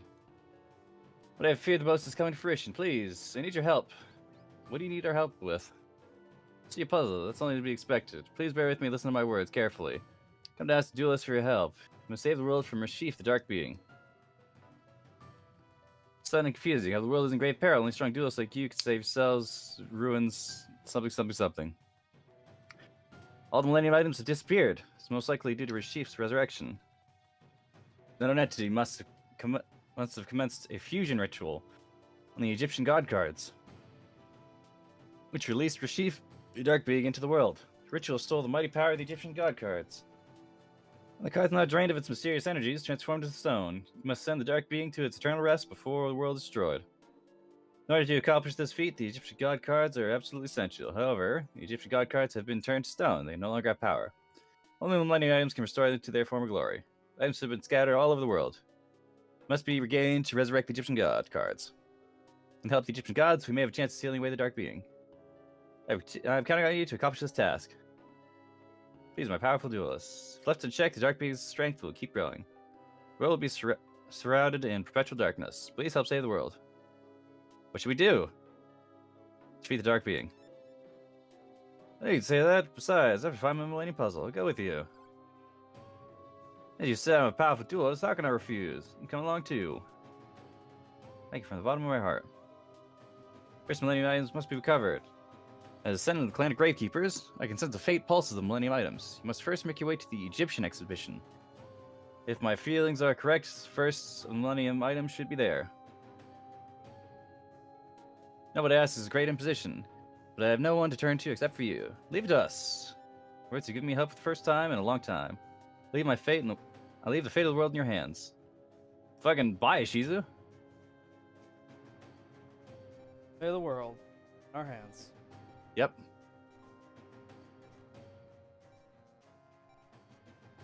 Okay, bye, Taya. Hey, you want a duel? Want to ride the Dual Express? Oh, level. Yep. Today's Dual Express. All right, we gotta go. We gotta get on the train. That's not the train. This way. Street duelists are the hippest thing right now. Kaiba Corp chartered an entire express train for the dual tournament called Dual Express. It's amazing what rich people can do. This way. Yeah, it's amazing what rich people. It's amazing what rich people can do. It's in my territory. Have the gold challenge me. No. Yeah. We'll duel for a rare card. Oh, we're fucking fighting. All right. Yeah. It's ass. Okay, so what mechanics do we have and not have?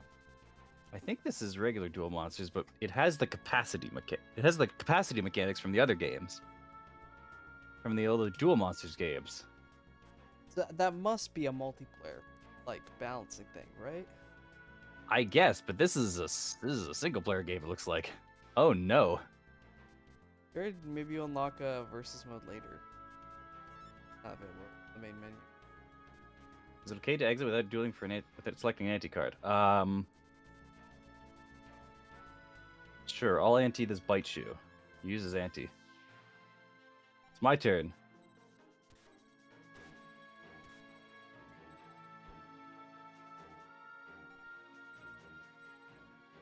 Oh boy, oh boy. Shadow Spectre.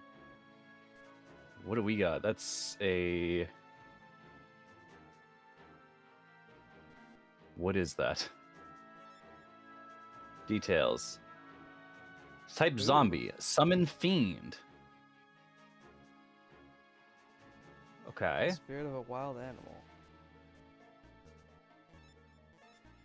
We got Final Destiny. Spell brings a total devastation to all cards on the field and in the hands. Costs 15. I guess let's summon a monster. Go Wicked Mirror. Attack. Fuck him up. We died. What? I don't know why we died. Why did we die? I guess turn end. Rip. Ow. Oh, Griggle attacked me. Fucking Griggle. Alright, well, a Griggle's a plant forest. What do we think is gonna beat a plant forest? We've got, Elves dancing. we got Dancing Yeah, Elf, it's who's a forest. fairy forest. Right about that. We got Petite Dragon, who's a dragon wind, I think. Dragon wind. We got Buku. Yeah, it is just Buku, who's a magician light. Light's gotta beat Fiend, right?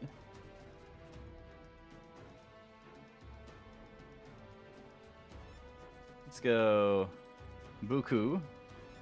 Attack into Shadow Spectre. Hell yeah. And then we just turn end. Play a card in defense mode. Switches Griggle to defense mode. We got him on the back foot.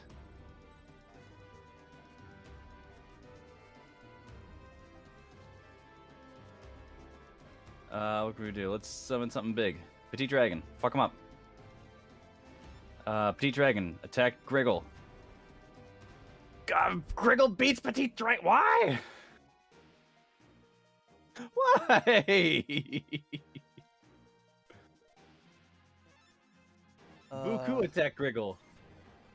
Buku beats Griggle?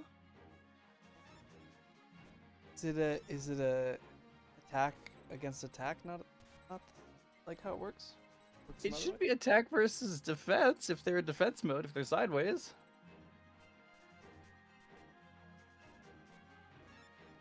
But fuck, I'm not so sure now.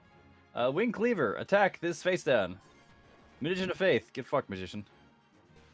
Buku, attack this face down. Shadow Spectre, there we go. Turn end. I don't know what those face downs he put are, but they're not helping him. What do we get? We got La La La Leon. La La Leon. It's a thunder. Attack this face down. Bite shoes. And then we can attack direct. Then we can attack direct.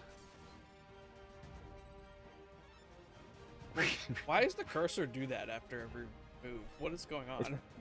Probably scanning the field to see if there's any potential activations. It's just doing it in a visual way.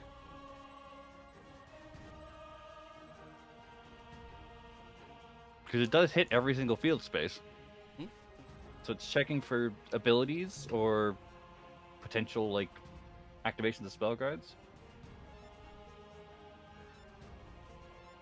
The Beckon to Darkness, spell that causes the banishment of a monster to darkness. If attacked, it destroys the monster on the foe's field. What? Beckon to Darkness is activated. It will carry off a monster on the foe's field to the afterlife. What? What? It was attacks? I don't understand. No, I activated it, and it just killed something on their field. It's only supposed to work if it was attacked. I don't know, man. Also, how can you attack a spell card? Yeah.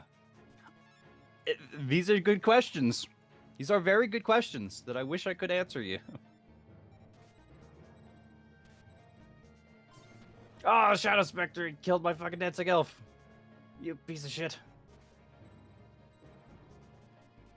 What do we get? We got the Bewitching. The Bewitching what? The Bewitching Phantom Thief. A suave and debonair thief who swaddles himself in a black cape. He enchants enemies by exquisitely twirling his cane. I'm sorry, he's a type magician, summon dreams. What? What does that mean? Well, I know a lot of people probably dream about the Dark Magician.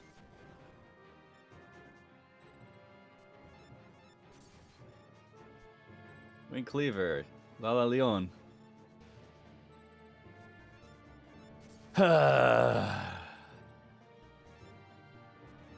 End turn. I don't understand. Why are the particles getting baked into this feed? Doesn't make any sense. Oh my god, Doma the Angel. A single tribute is required. It's a fairy shadow. Alright, so we need to tribute something. Let's tribute... fuck this Lala Leon. Tribute it. Doma the Angel. Buku attack the face down. Wing Cleaver attack directly. Witching Phantom Thief attack directly. Doma the Angel, fuck him up! Opponent is out of LP. Dual victory! Your deck capacity increased by 3. Just 3. It increased by a whole 3. 96 Domino was obtained. Fake Trap was obtained. A fake trap card that is intended only to fool the opponent. Nothing triangle happens if it is attacked. What? Okay. It's just an empty card, basically, that can make your opponent panic, which it would just probably be better if you just used a real trap card. I guess? Dagnabbit, you tricked me. I'm only here because I heard of all the tough duelists were somewhere else. Supposed to be on the Duel Express, not dueling me. Wow, my god, Joey, are you okay?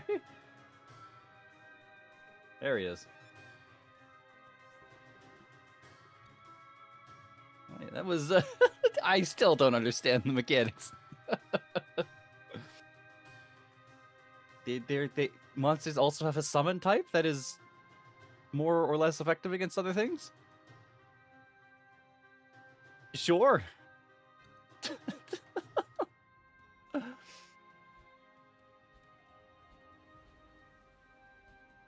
Oh boy, oh boy. So I think that's that'll be about it for the early days collection. Let's There are some early days. those sure were the early days of Yu-Gi-Oh! It sure was interesting. There were some neat things there. I'm quite interested to see how much more Capsule Monsters goes.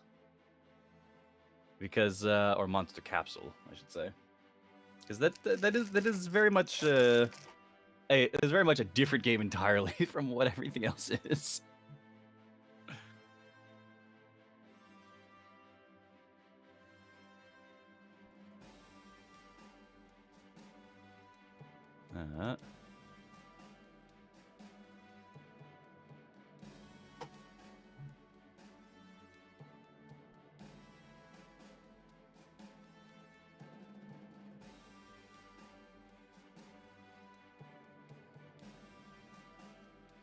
Now, just to cap it off, let's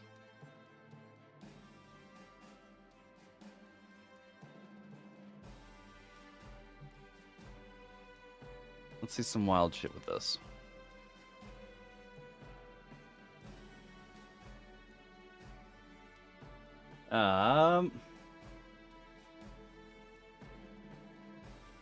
Shall I throw it in an actual duel, or shall I demonstrate a modern Yu-Gi-Oh combo? What do you think? Demonstrating a modern combo. Okay. Definitely. So just to cap this off, and to see where Yu-Gi-Oh has gone, let me pull up solo mode. Yeah, Sky Strike's Burden.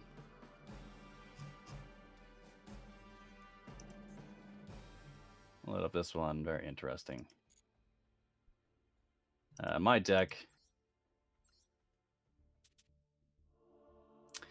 Let's do the.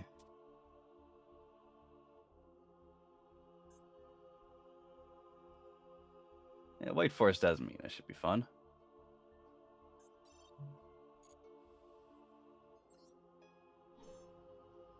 Go first. Oh, this is Master Duel, by the way. This is the modern Yu-Gi-Oh client with almost all of the cards. There's still some like the super modern ones that are not yet out.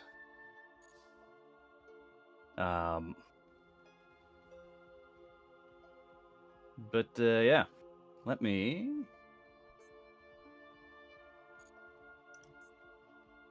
Let me re-roll this to get a proper starter that I know. Because I could play from that hand.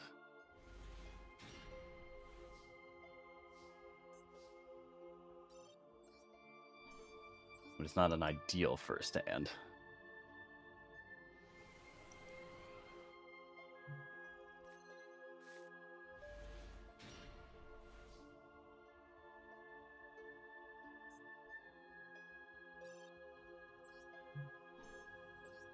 Where is my Stellar? No.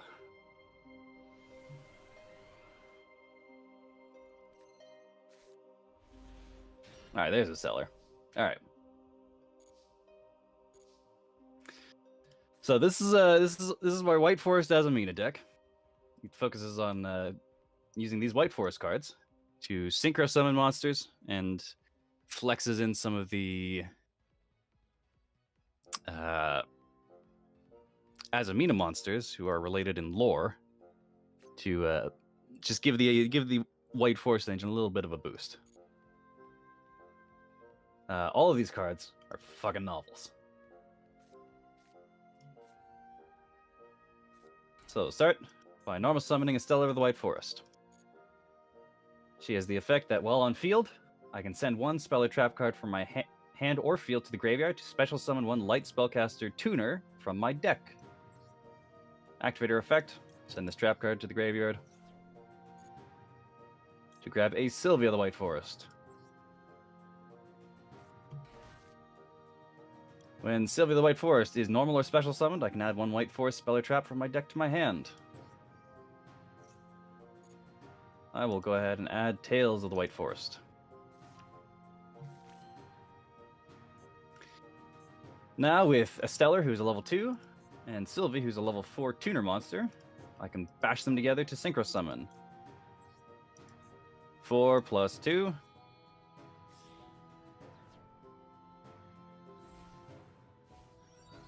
Allows me to synchro summon Arciela, Sinister Soul of the White Forest. Arciela is a synchro monster, so she lives in the extra deck and exists by sending, but can be summoned by sending one tuner and one non-tuner, one or more non-tuner monsters with total levels 6 from the field to the graveyard.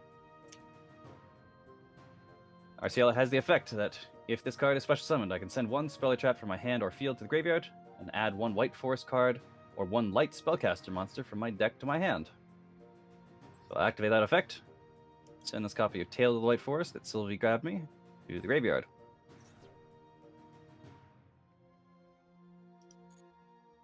That is going to let me add Elzette, Asmina of the White Forest, to my hand. It's going to also trigger 2 effects.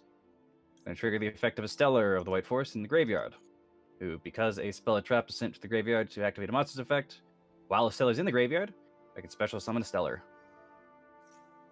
It also triggers the effect of Tales of the White Forest, who, because it was sent to the graveyard to activate a monster effect, I can set it face down on the field.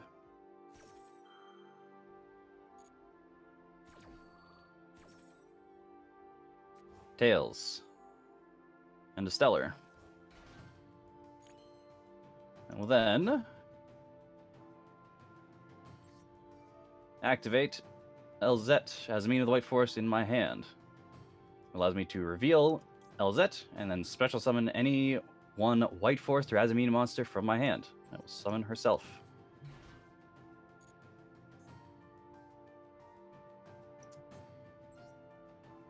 And once again, because Arciela is a Synchro Tuner monster who is level 6, and LZ Azamina of the White Forest is a level 2, I can once again Synchro Summon.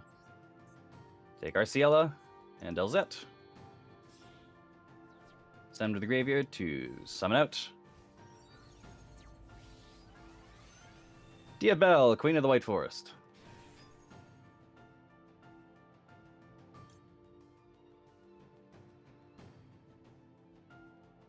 Diabelle activates. LZ activates. If this card is sent to graveyard as Synchro material, you can add one Sinful Spoils card from your deck to your hand. Diabelle activates. If this card is Synchro summoned using a Tuner Synchro monster, I can target one spell trap in my graveyard and add it to my hand. So we grab that copy of Evenly Matched I discarded at the start of the game. Diabelle gives me Evenly. LZ lets me add spell card Deception of the Sinful Spoils. I will also activate Tales of the White Forest that was reset on the field. If I control an illusion or spellcaster monster, add a White Forest monster from my deck to my hand. I will add LZ of the White Forest.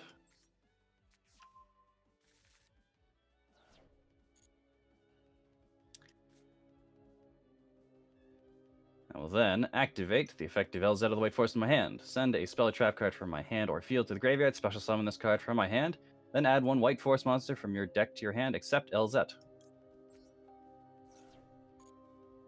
LZ to the field. Lets me add a copy of a Stellar because the card that I was actually going to find, Rusia of the White Forest, is already in my hand. Now, it gets complicated. I'm going to activate the continuous spell card, Deception of the Sinful Spoils. As a continuous spell, it just sits on the field until I use it. Which I'm going to use. I contribute one monster from my hand or field to add one Azamina card from my deck to my hand. I will tribute. This is a Stellar, since I don't think I need her anymore. That's going to let me add the Hallowed Azamina, a spell card, to my hand. And now, onto some goofy shit. The Hallowed Azamina is a spell card that lets me reveal one Azamina fusion monster from my extra deck, and for every 4 levels it has, rounded down, I send one Sinful Spoils card from my hand and or field to the graveyard. If face down, you reveal it first. Then special summon that revealed monster. This is treated as a fusion summon.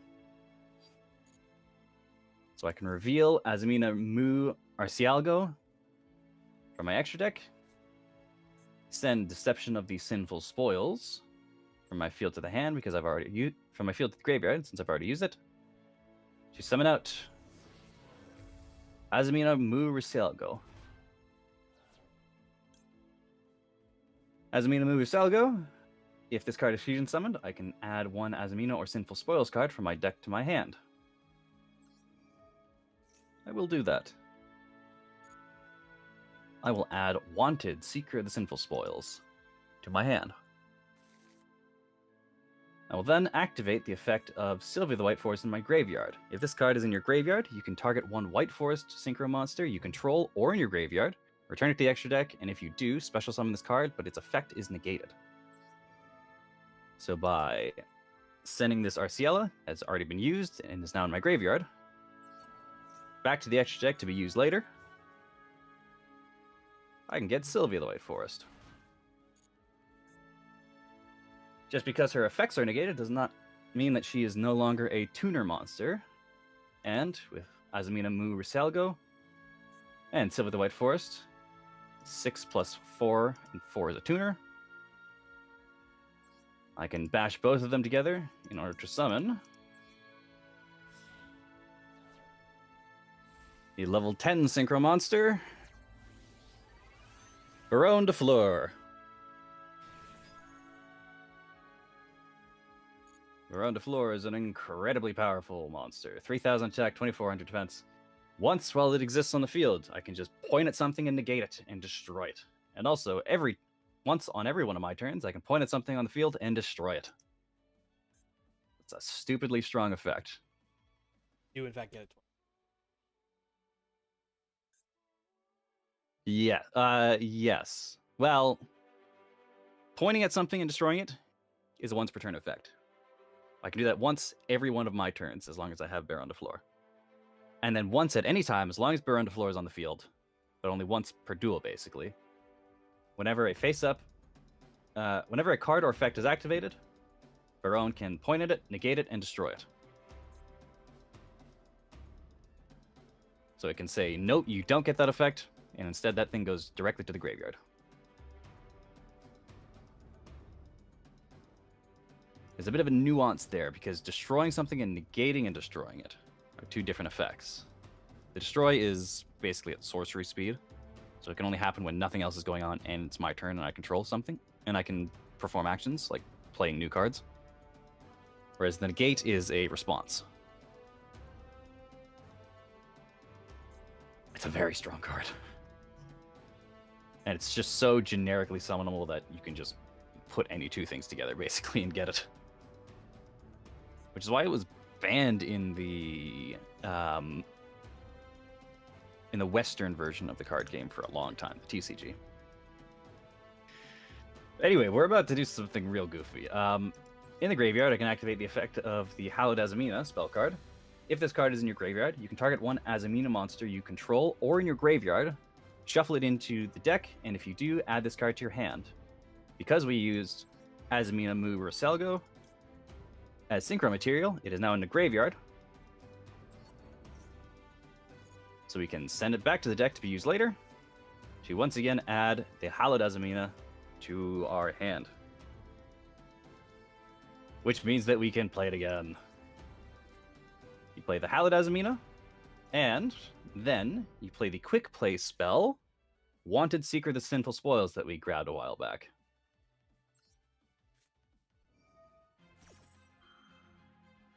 Now, because the Hallowed Azamina sends a Sinful Spoil card from your hand or field to the graveyard, and special summons, then fusion summons a monster using that as material, basically.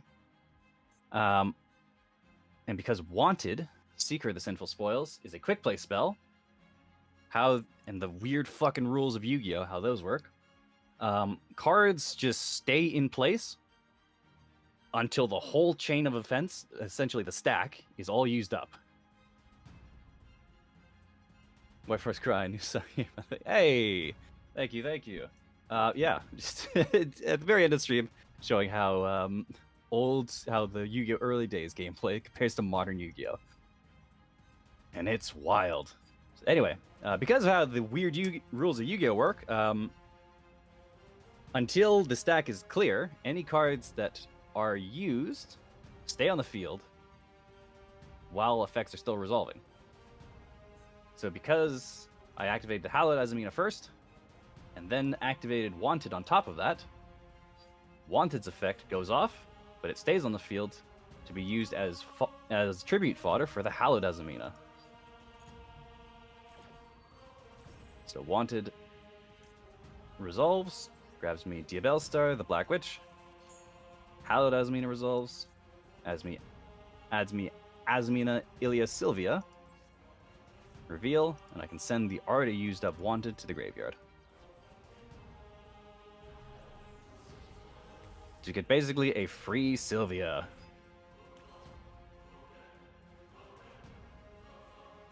How is that fair? Ah! I don't know. But boy, oh boy. Am I taking advantage of it? Everything's broken, nothing's broken. Everything's broken, nothing is broken. Truer words have never been spoken.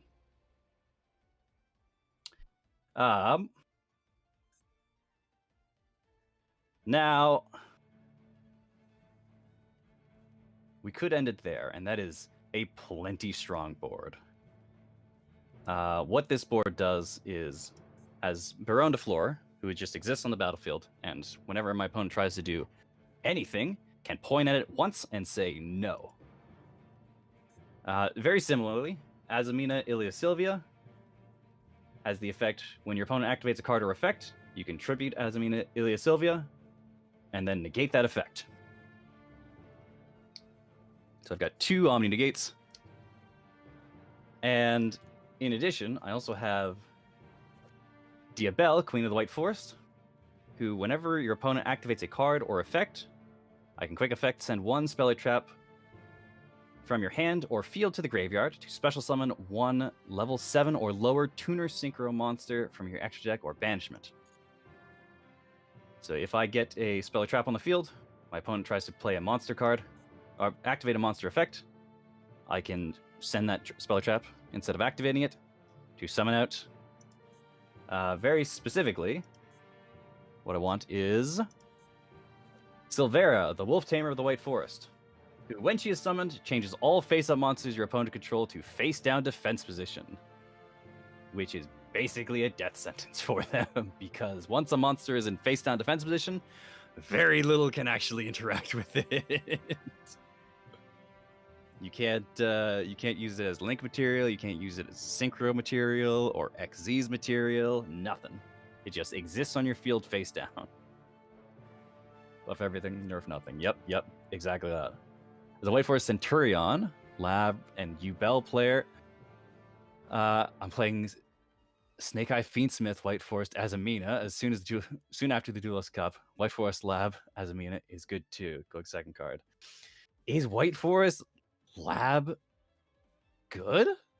That's very exciting because I play Labyrinth as well. Labyrinth is my jam. That's a trap deck. It's very fun. What else can we do with this? What else can we do with this?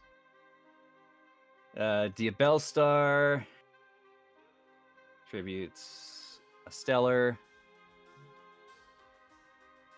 You get 7 and the spell. Good. Celia. Let's synchro into Coral Dragon.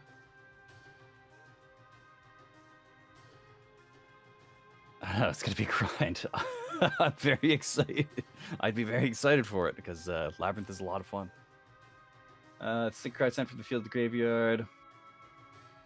Tried White Forest Lab and it was iffy. As I mean, it does use Fiendsmith monsters. Okay.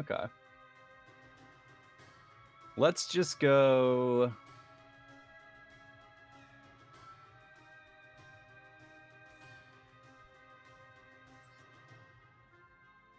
Activate Diabelle Star the Black Witch in hand. I will send this is Stellar from my hand to the graveyard. Summon Diabelle Star the Black Witch.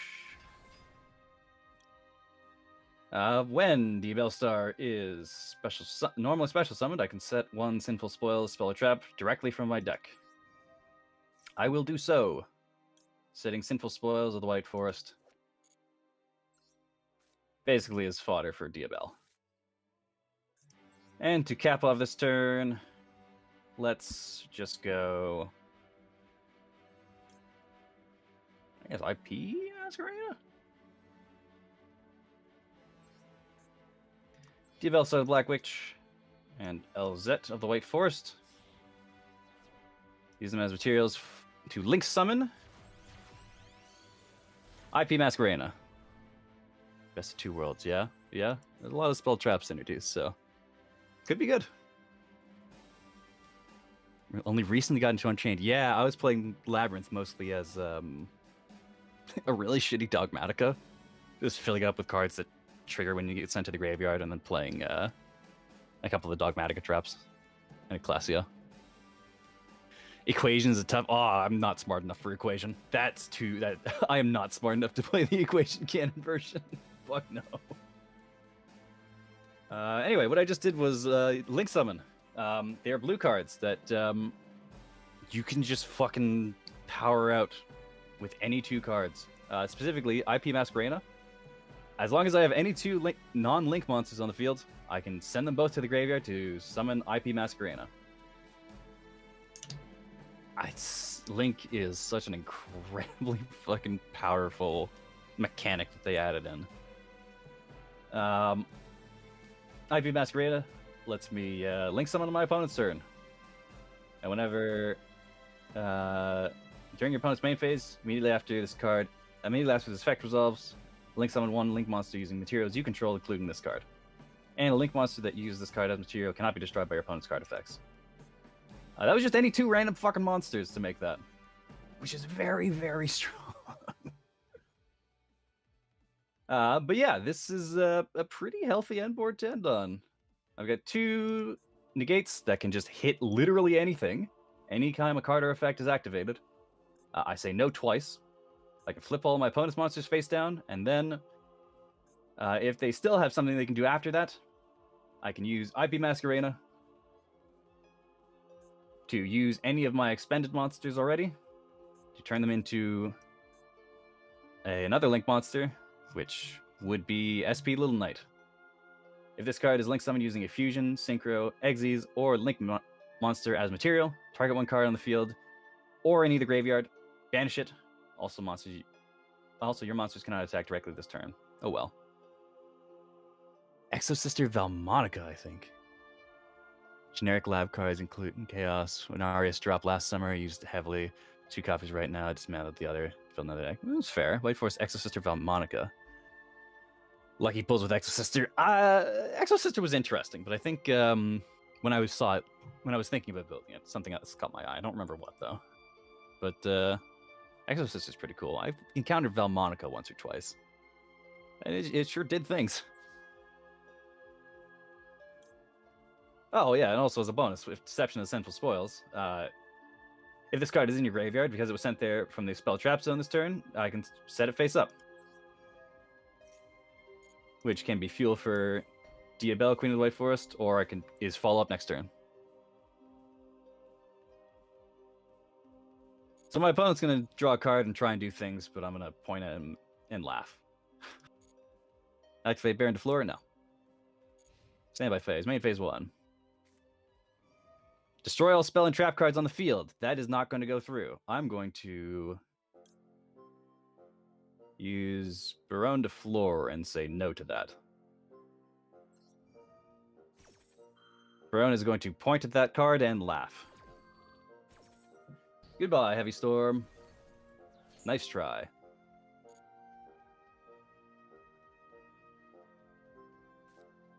Now my opponent's going to try and use Sky Striker Mobilize. Engage. I'm going to use this Ash Blossom in my hand. Not even part of the field. I just so happen to draw it. Ash Blossom, when a card tries to move out of the deck to anywhere, I can point at it and say no by discarding it. Can I go back? No. Going to use Into the Void. Draw 3 cards. If you have 3 or more cards in hand, draw 1 card. If you do during the end phase of this turn, discard your entire hand. Yeah, okay. Draw a card. Go ahead. What can you do with 1 card? You can try and use Engage again. I'm going to say no to that Engage, because now that you have 3 spells in the graveyard, that's also a draw. So no to that. Activate Sylvia, tribute itself. You get nothing there. Dark Hole! Fuck, I didn't expect Dark Hole. Do I have an answer to Dark Hole? I think I might have just gotten outplayed by a bot. Oh no.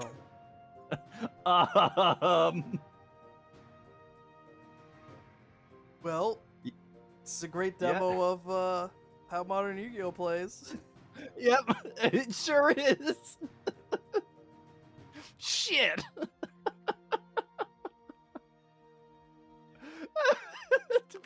Fuck. All right. Yeah. I guess I'll activate IP Masquerena.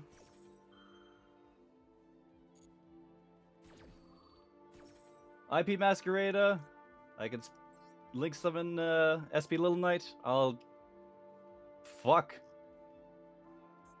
I'll use this Burn the Floor and IP Masquerada.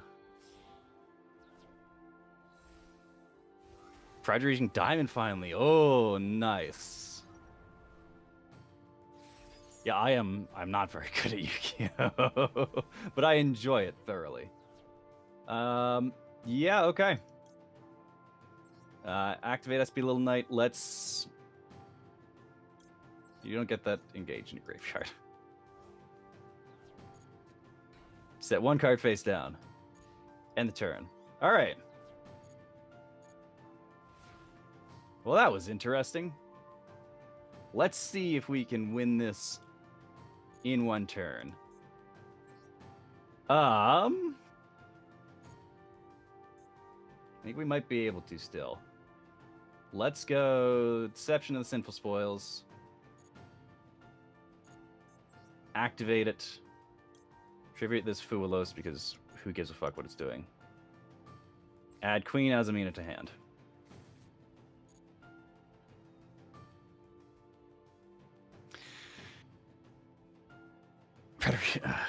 Platinum less than a few after a few last few seasons. Yeah, nice. It's like a jigsaw puzzle on crack mixed with chess. Yeah, that is exactly what modern Yu-Gi-Oh is. It is quite something. Hallowed Azamina. Bounce back Illa Sylvia. What I really want to do is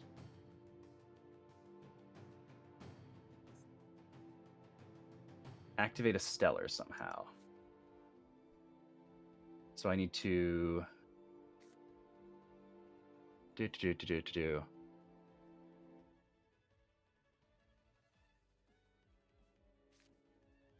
Hard summon Rusia? Do I really want to do that?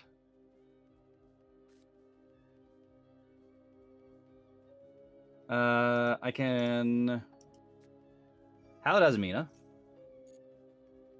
to grab any Azamina I want. Because Hallowed Azamina uses Sinful Spoils as material. So let's go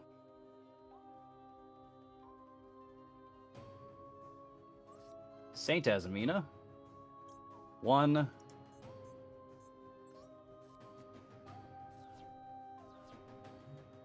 Your deck in the heart of cards is all, yep.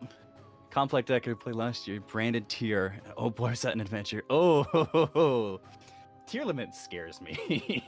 Tier limit's a frightening archetype. I know it's pretty simple. And it's just milling cards. But it frightens me. Because I said Queen Azamina to the graveyard, she can special summon herself, and when Saint Azamina is summoned, I can special summon 1 level 9 or lower Azamina monster from my deck or extra deck. Let's go.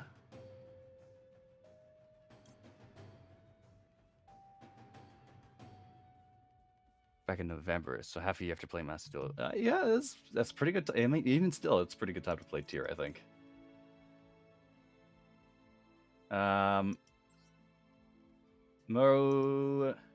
Regina. Saint Azamina. I have a monster in graveyard. So let's go. If I want an illusion monster in your graveyard except Mo Regina, special summon it. We will do that. Let's grab. Ooh, do we grab LZ or do we grab Diabel? Playing Sky Striker, so everything's 1500. So let's just grab Diabel, actually.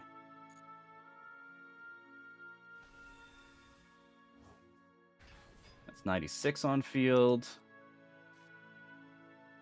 And then special summon Diabel Star. Tributing Rusia. Got from last pull. Got from a pull last month. Very cool. Yeah, the Azamina ones are fun. Branded tier again. I want to try branded Blue Eyes Bestial first. Oh, yeah, the Blue Eyes cards just dropped this month. That's cool. I forgot about them. What do I do? SP Little Knight. Crack that Roz. Alien Promethean. Yeah. We managed to crack their board after they cracked ours. The heart of the cards was indeed with us. So we will just kick their fucking teeth in. I'm very surprised that the bot managed to pull one over on me. Let's go. But hey, we managed to get victory, and that's modern Yu-Gi-Oh! Basically. I'm sure none of that actually sunk in because holy shit, that was a lot. It's basically like having to learn your entire rotation on deck. Yeah, and guess what? There's a fucking billion decks. There's so many different kinds of decks. You should look at my deck screen. There's so many different kinds that I've just tried I see it. just for the hell of it. And like they're all so different. Like here is an idle deck that just Idol, not idol. idle, not idle, idol. Here's the idle deck, and they spam out link monsters. And the idea of this deck is just to, as you spam out more link monsters, deal burn damage to the opponent and just slowly kill them with 1,000 cuts. And then you take a look at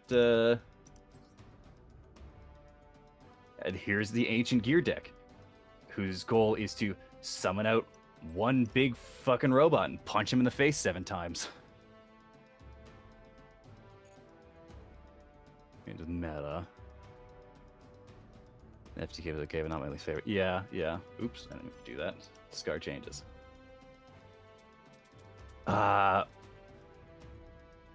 White Forest monsters tend to have the same kind of decks, and I've tried a couple variations of them. Azamina, pure White Forest Centurion. I quite like Centurion. It was very consistent. It had a lot of options.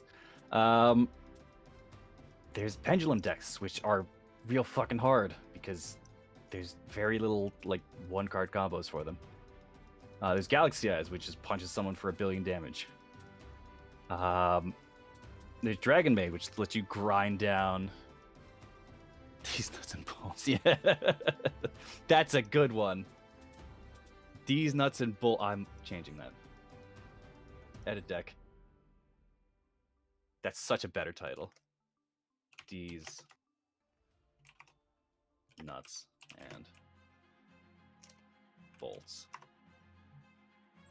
Amazing title.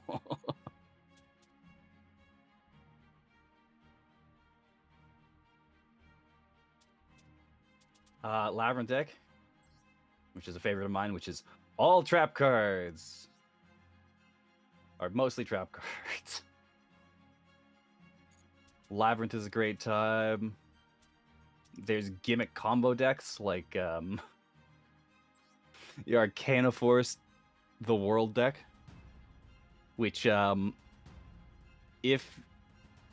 the stars align, you can skip your opponent's turns and then just kill them before they literally have time to play. There's you Bell decks, which just say, hey, your opponent takes all your battle damage.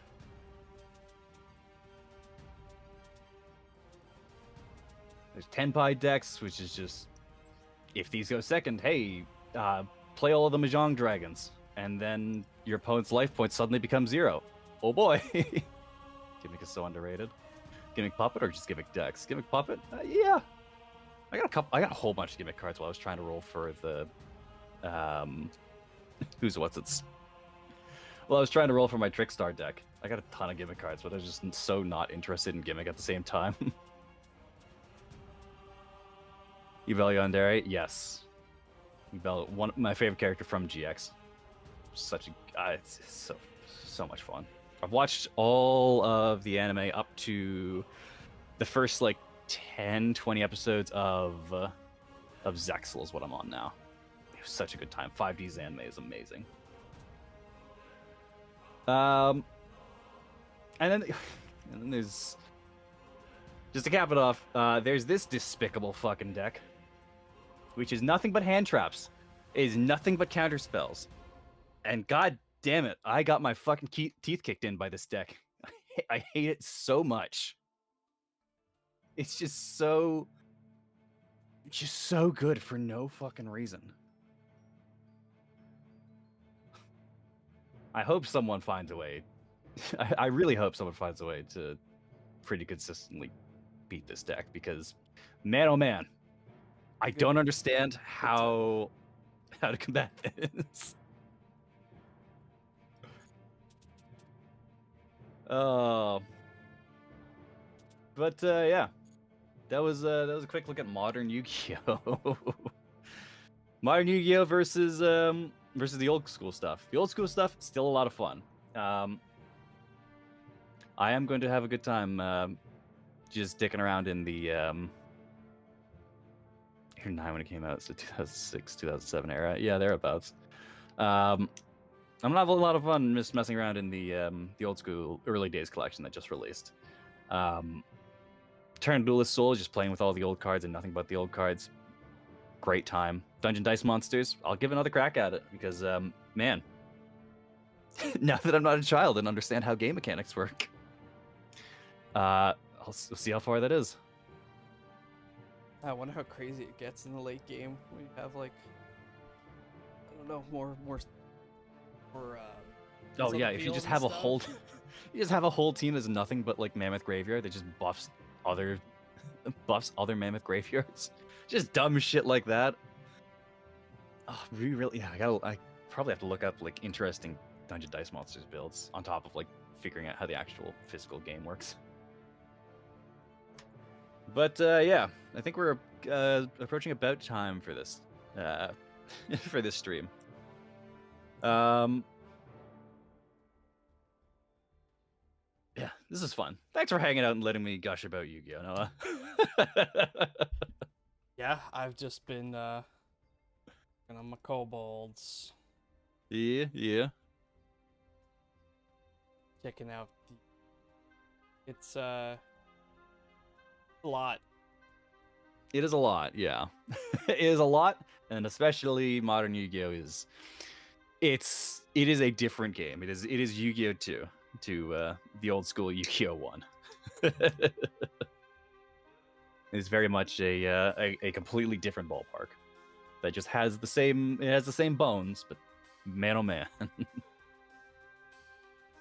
Wild shit. What do we got going on this week? Hopefully Stefan's feeling better, so we'll get back to our regular programming. But He's got a day because doesn't join us for. Yeah. Speaking of tomorrow coming out over on my channel, where we'll be playing more Raincode, Master Detective Archives Raincode. I'm excited. I can't wait. Get to hang out with Ibuki, get to see what wild shit is gonna happen with the Resistance. She's our dummy thick lass. She's our dummy thick lass. Yeah, that sure is a word for it. Oh, I can't. I'm never gonna forget that. It's so good. Never. Yeah, that is how we identify her now. It's so funny. But I'm looking forward to seeing how murder is going to get involved. Because it's coming. Something horrible is going to happen to those Resistance guys. It's just a matter of what and how. Definitely, yeah. Definitely. Do you think... I think we're going to have to accuse one of them, right?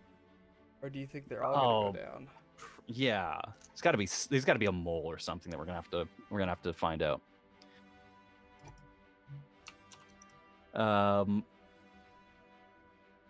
There's just so much going on with those characters already. And we know barely nothing about them. So much going on. It's very, very exciting. What's the plan for Tuesday? What's the plan for Tuesday? The plan for Tuesday is to finish up with Devil May Cry 1. Yeah, we're pretty close. You're Oh, yeah, Devil May Cry is fun. Old games are fun if you engage with them on their level. It's very easy to get frustrated with old games and old mechanics, but I'm having a good time with just taking it easy and trying to go through Devil May Cry. As you, yeah, see me online. Just pop me a duel request. Usually not. I'm usually just fucking dicking around. This is the one you can only complete quests in ranked, though, right? Yeah, rather upsettingly, you can only do the daily quests in the rank mode. So, so just for fun though, I'm always happy to hang out and do some duels. But yeah, Devil May Cry on Tuesday should be a good time. Hopefully, we actually finish it. See recent replays go ahead. Oh yeah, you got some good ones. I have some really fucking good ones.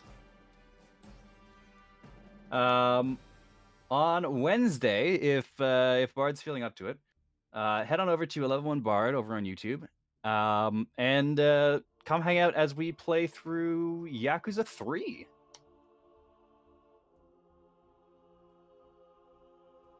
Or yakking.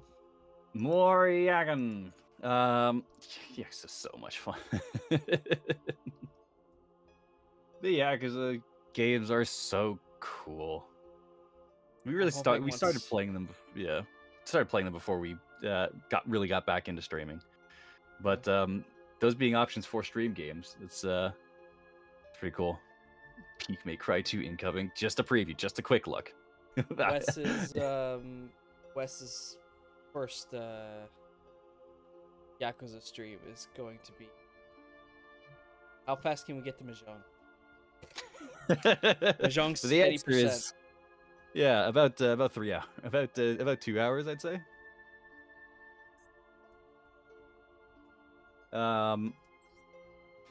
What That's about a good what do we got stream. going on Thursday?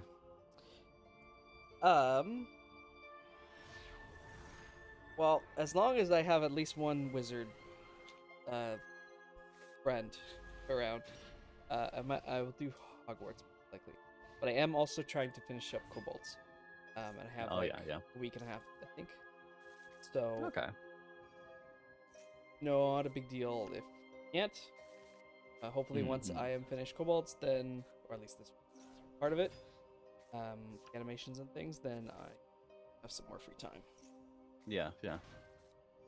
Very neat. So yeah, head on over to Pet Games. It's P3T Games over on YouTube to hang out. Maybe for some dev stuff. Maybe for some more Hogwarts Legacy.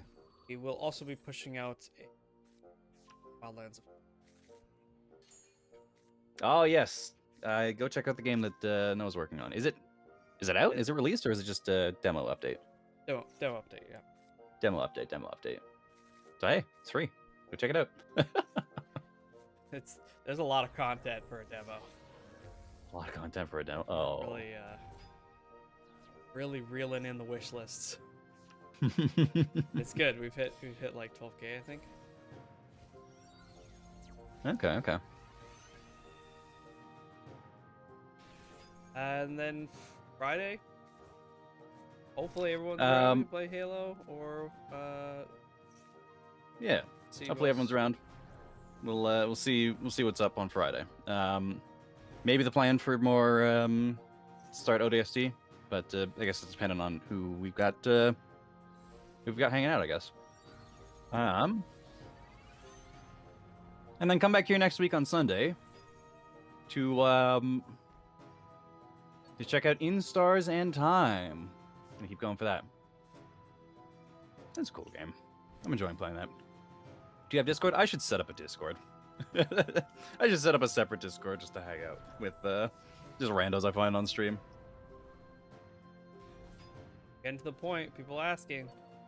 Yeah, I guess so. So I guess keep posted. Don't have a public Discord yet, but yeah, I'll keep you all in the loop if I do got anything coming. Community management. Yeah, I need to experiment more with Discord bots. They're fun. Yeah, yeah. Gotta make sure like the Discord URL it's like on your page. The web crawler bots will get into the. Yeah, yeah. What would be a good way to do that?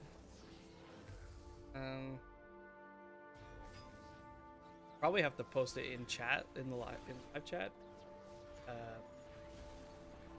and clear it afterwards. I think, because unless a bot is actively at that moment there, means you're not gonna have passive gain of people joining the Discord, but until you get like a verification, try and cut out some of that spam. Okay, yeah. That seems pretty. It seems like a good plan. I made Much appreciated. Much appreciated. made a lot of progress today while you were going. I got Ah, the, good. I still got my. Damn, what a good match. Yeah, I'm quite proud of that ancient gear match. That one actually took me pretty close to the time limit because I was reading what the Azamina cards did. I was trying to figure out how can I out this, and then I realized that ancient gear, Chaos Ancient Gear Giant only has 500 more attack than defense than Chain Azamina's defense. So take a little bit of damage there. Oh, look at that! Oh, you got wings animating. You got the little walk cycles. Okay.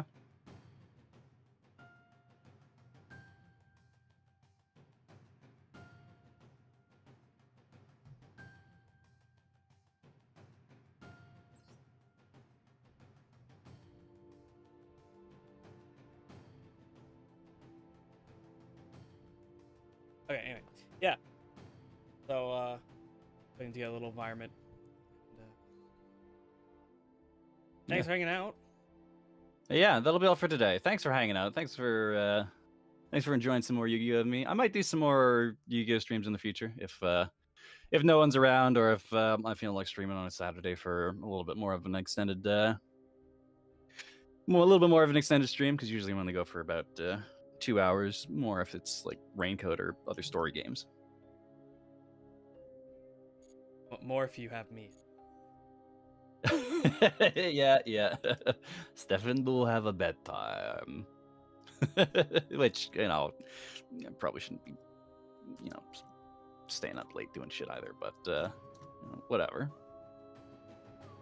Justify it when you get your first paycheck from streaming. Having like the requirements for that on Twitch at least are actually not bad. are not too terrible actually. I think I've fulfilled most of them. It's like just be consistent with streaming and have a certain number of followers. I think I'm just short of the follower goal. Table Yeah, should be so if dedicated to community day. Haven't Yeah, followed on Twitch, go follow on Twitch. So you can reach this goal. Sub goals. Let's go.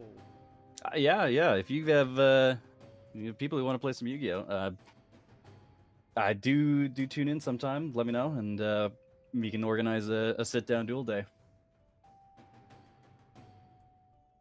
Could be a good time. But yeah, that'll be it for today. Thanks for hanging out. If indeed you're still here, fucking see ya.